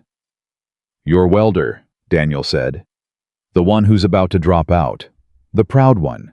What's it cost to keep him?" she told him. Daniel took out a checkbook. He had a checkbook now, and it still felt strange in his hands, and he wrote a check that covered the boy's tuition, and then some, and he slid it across the desk, and he said, "That's for him. Don't tell him where it came from. Tell him somebody saw his work and believed in it. That's all true. Don't tell him a stranger felt sorry for him, because a proud kid doesn't want pity, he wants respect, and there's a big difference, and it matters. Somebody saw his work and believed in it. Can you tell him that?" "I can tell him that," Portia said, holding the check like it might dissolve. "Good." Daniel stood up. "The rest, the real gift, the big one, you and I'll sit down with my accountant and set it up right, so it lasts, so it's not just a good year, but a good 10 years, 20. I want it to still be helping kids long after you and I are both gone. But that boy," he nodded at the check in her hand, "that boy can't wait for paperwork. He's gonna quit next week, so that's today. Keep him in school." Portia Ames stood up too, and she came around the desk, and she shook his hand with both of hers, and she said, "Mr. Brooks, in 10 years of running this place, I have had a lot of people tell me what these kids can't do, and what they aren't worth, and why they don't deserve the investment. You're the first person in a long time to walk in here and tell me what they are. I don't know what to say to you." "Don't say anything," Daniel said, a little gruff, uncomfortable with it. "Just keep the welder in school. That's the whole thanks I want." And he left before she could make it into a bigger thing than he could stand. He told Lily about it that night, not to brag, but because he'd promised her they'd do something with the money that would make her mother proud. That had been the deal, the brakes and the gas, and he wanted her to know he'd kept it. He told her about the school and the welder and the boy who was about to quit, and Lily listened with her whole face, and when he was done, she was quiet a while. "That's the gas," she said finally. "The thing you said Mom would do. That's it, right? That's the gas part." "That's the gas part," Daniel said. "It's better than yelling at Webb," Lily admitted. "I still kind of want to yell at Webb, but it's better." "It's a lot better," Daniel said. "And here's the thing, baby. Here's what I want you to really get. That boy, the welder, in 10 years, he's gonna have a trade and a life and maybe a family, and he's never gonna know my name, and that's exactly how I want it. Because it was never about me. And someday, if he does okay, if he gets a little ahead, maybe he'll look around and find some other kid. Everybody's written off, and he'll bet on that kid the same way somebody bet on him. And that keeps going. That goes on long after we're gone. That's what money's for, Lily. Not for a fountain in the driveway." For that. For keeping the good thing going down the line where you'll never even see it land. He tapped the table. The car was just a car. It was a beautiful car, and it changed our whole life, and I'll never forget it. But it was just a machine, baby. The real thing, the thing that's actually worth something, is what you do with what you're given, and who you decide to see when everybody else has stopped looking. That's the part that's worth more than $1 million. That part's worth everything. And it's the one part nobody can ever give you and nobody can ever take away. You've got to build it yourself out of your own days. You understand me? Lily looked at her father across the kitchen table of the house that was theirs in the good neighborhood, with the college fund growing, and her mother's name carved deep in good granite 3 hours away, and a welder she'd never meet staying in school because of something her dad did quietly and asked no credit for. "I understand," she said. And then, because she was still 11 and still her mother's daughter, and life goes on being life. "Can we still get the phone, though?" Daniel Brooks put his head back and laughed, and it filled the whole kitchen, filled the whole house, a house that laughter could fill now because it belonged to them. "Yeah, baby," he said, "we can still get the phone." The phone, in the end, was the least of what changed, and the years that followed folded one into another, the way good years do, quietly without the drama of the bad ones. Lily got her phone, and then she got taller, and then somewhere in there she stopped being a girl who called the treasure first from the front seat of a pickup, and became a young woman who argued with her father about curfews and colleges. And Daniel let her, and cherished every minute of the arguing, because arguing about curfews was the luxury of people who were safe, and he never once forgot that not everyone got to be safe. I didn't stop working. That surprised people who heard the story. They figured a man who'd come into that kind of money would put his feet up. But Daniel Brooks had spent 40 years measuring his days by what his hands accomplished, and a man doesn't unlearn that because a number in a bank account changed. What changed was that now he got to choose the work. He'd go out to Gus Halverson's shop 2-3 days a week, the 90-minute drive he knew by heart now, and he'd stand at the bench next to the old man and work on other people's cars, other people's treasures, and he took no money for it because he didn't need it, and Gus wouldn't have known where to put it in the books anyway. "You're the only unpaid help I ever had that's worth a damn," Gus told him one afternoon, the two of them elbow deep in an engine that belonged to a man neither of them would ever meet. "Most free help cost you double. You gotta redo everything they touch. I'd pay if you'd let me." "You paid me already," Daniel said. "You gave me back the work. You remember what you said to me the first day when I told you I spent 22 years fixing conveyor belts. I said a lot of things. I'm old. I say too much. You said it was the truest sad thing you ever heard, that the world's full of men with good hands doing work that never needs the best of them." Daniel worked a bolt loose and even. "I think about that all the time. I've got the money now to never touch a wrench again the rest of my life. And instead, I drive an hour and a half each way to stand at your bench for free. You want to know why? Tell me." "Because these are the best years my hands have ever had," Daniel said. 50 years old and my hands are finally doing work that's worthy of them, and it's got nothing to do with the money. The money didn't make my hands good. My hands were always good. The money just bought me out of the jobs that wasted them. That's all money's really for, Gus. Not to make you into something. To stop the world from wasting what you already were." Gus was quiet working, and then he said gruff, "You should have been a preacher. You'd have emptied out the bars." Marie used to say I should have been a preacher. Said I had the patience for it, and none of the ego, which she said was the rarest combination in the world. She was right, Gus said, on both counts. The welder was named Theo. Daniel found that out about 2 years after the day in Portia Ames's office, and he found it out by accident, which was the only way he'd have wanted to find it out, because he'd never once gone back to check on his own gift, the way some men check on their investments. He'd set the school up right, the big endowment locked in with the accountant, so it would outlast all of them, and then he'd let it go, because a gift you keep hovering over isn't a gift, it's a leash. But Portia Ames called him one day out of the blue and said, "I know you don't want the updates, I know, but I'm going to give you this one, and then I'll leave you alone. You remember the boy, the welder, the one who was going to quit the first check you ever wrote us?" "I remember. He graduated top of his program. Got hired on at the shipyard, 2 counties over union job benefits, the whole thing. Came back last week to talk to the new class, tell them it's possible. She paused. And Mr. Brooks, I did what you told me.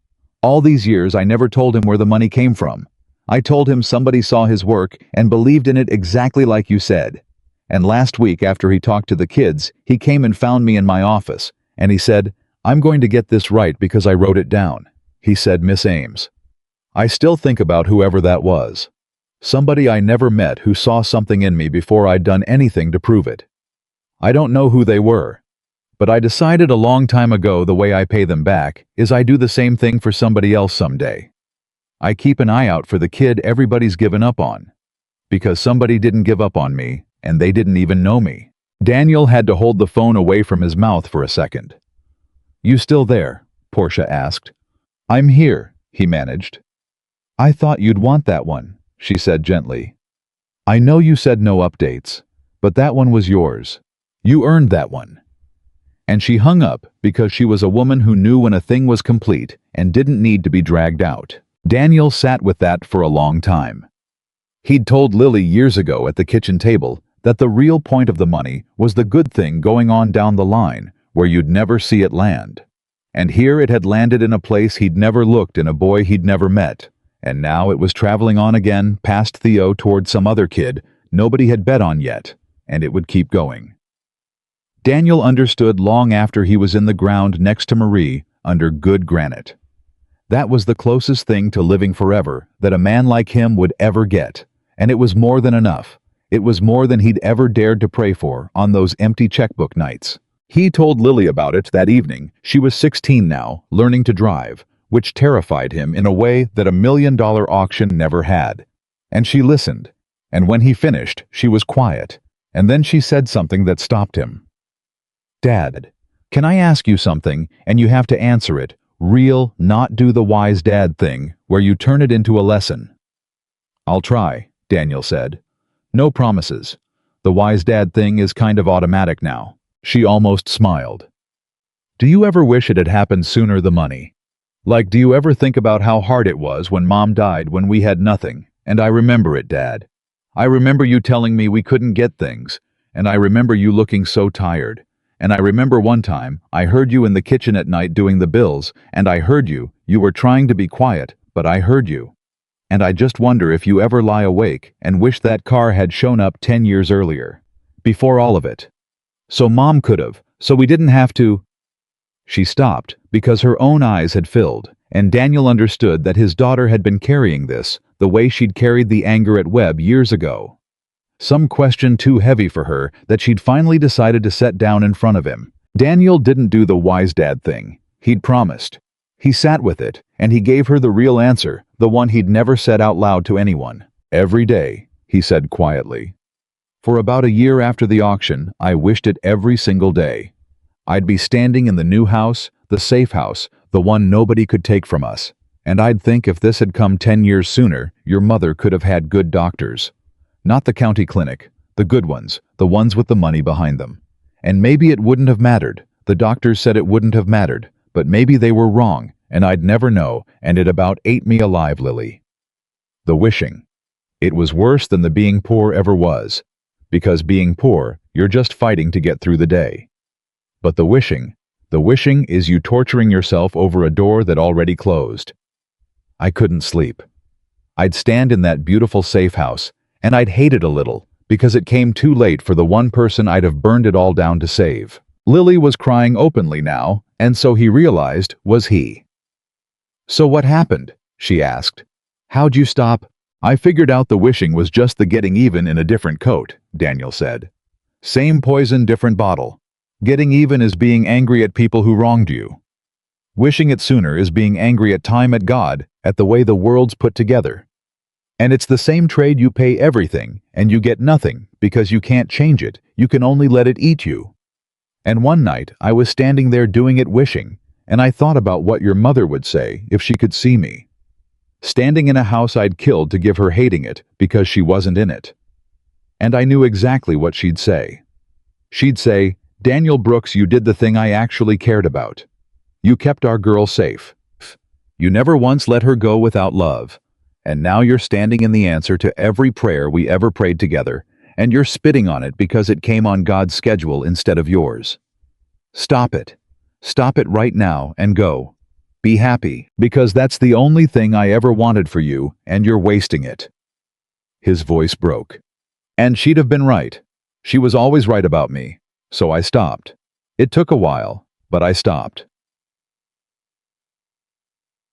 Lily came around the table and put her arms around her father, the way she had at the auction, the way she had in the empty new house, and they held on to each other in the kitchen for a while. Two people who'd started with nothing, and lost the person they loved most, and come out the other side into something that wasn't a happy ending exactly, because there's no such thing, but was a good life, an honest one, a safe one, built out of patience and grief, and a rusted car nobody wanted.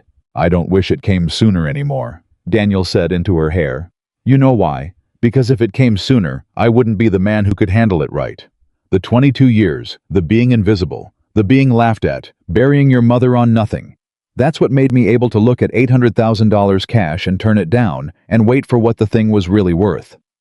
A man who never went hungry couldn't have done that. The hunger's what taught me patience, and the patience is what made all the rest of it come out okay. I don't like how I learned it, but I wouldn't trade what it taught me.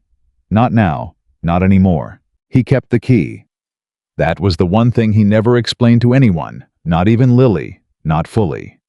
The old car key from the dirty envelope, the one Marcus Webb had held up over his head in the break room so everyone could laugh. The one with the cracked gray grip and the rusted ring and the faded tag that said, Lot B. He kept it. He could have thrown it away. The car was long gone sold, sitting in some collector's climate-controlled room behind velvet rope. He could have had it bronzed or framed or made into something. He didn't. He kept it plain in his pocket most days, and he'd turn it over in his fingers sometimes without thinking about it the way another man might worry a coin. Lily asked him about it once when she was older, nearly grown home from college for a weekend. The college the fund had made possible, the college she'd gotten to choose without once looking at the price. She saw him turn the key over in his fingers and she said, "Dad, why do you still carry that thing?" "The car's been gone for years. You've got like a fortune. Why the old key?" And Daniel Brooks looked at the key in his palm, the worthless-looking key to a worthless-looking car, and he told her the truest thing he knew. "Because it reminds me," he said. "Every time I feel it in my pocket, it reminds me of the thing I never want to forget. That the whole world can look at something, at a car, at a school full of kids. Nobody bet on at a maintenance man. They never learned the last name of, and every single one of them can be dead wrong about what it's worth. That value isn't in what people decide to give you, or what they're willing to pay, or the job you happen to be wearing when they meet you. The value was always in the thing itself. It was in that car the whole 20 years it sat in the weeds, and nobody could see it. It was in me the whole 22 years I fixed their machines, and nobody could see it. It was in Theo before he'd welded a single seam. The value's already there, baby. It's always already there. The only question that ever matters is whether somebody's willing to stop and look and be patient enough to find out what's really underneath the rust." He closed his hand around the key. "They thought they gave a poor single father a worthless car," Daniel said. "That's the story they'll tell. But they didn't give me a worthless car, and they didn't give me $1 million car either. They gave away a forgotten piece of something beautiful because they never once bothered to look at it, and it landed on the one man patient enough to see. And that's the whole thing, Lily. That's the only lesson I've got after everything. Don't ever let the world tell you what a thing is worth by how it looks, or where it's been sitting, or how little somebody's willing to pay for it. Don't ever let them tell you what you're worth that way either. Because the greatest treasures aren't buried in the ground where you'd think to look for them. Most of the time, they're standing right in front of everybody, quiet and patient, and passed over just waiting for one person with the eyes to finally see." Lily looked at her father for a long moment. The man who'd raised her alone on nothing, who'd buried her mother and never let her feel the weight of it, who'd turned down all the money in the world to wait for the truth, who'd given a fortune to strangers and asked for no plaque, who still drove 90 minutes to stand at an old man's bench for free because his hands were finally doing work worthy of them. "You know," she said softly, "for a long time I thought the treasure was the car. It wasn't the car," Daniel said. "I know," she said. "I figured that out. It was never the car." And Daniel Brooks slipped the old worthless key back into his pocket, where he would carry it the rest of his days. And he understood with the settled certainty of a man who had finally been seen for exactly what he'd always been, that his daughter had it right. She had it right the whole time, from the very first morning, from the front seat of a 15-year-old pickup, when she called the treasure before anyone else could see it. Because a man's worth is never measured by the title he carries, or the uniform he wears, or the gift a room full of people is willing to laugh at. It is measured by what he does when no one is watching, by who he chooses to see when the whole world has stopped looking, and by the quiet, patient, unbreakable refusal to believe that anything, a car, a child, a forgotten man behind a factory, is ever truly worthless. Daniel Brooks had spent 40 years being overlooked, and he had come out the other side carrying the only fortune that ever mattered. And no one, not ever again, would be able to take it from him.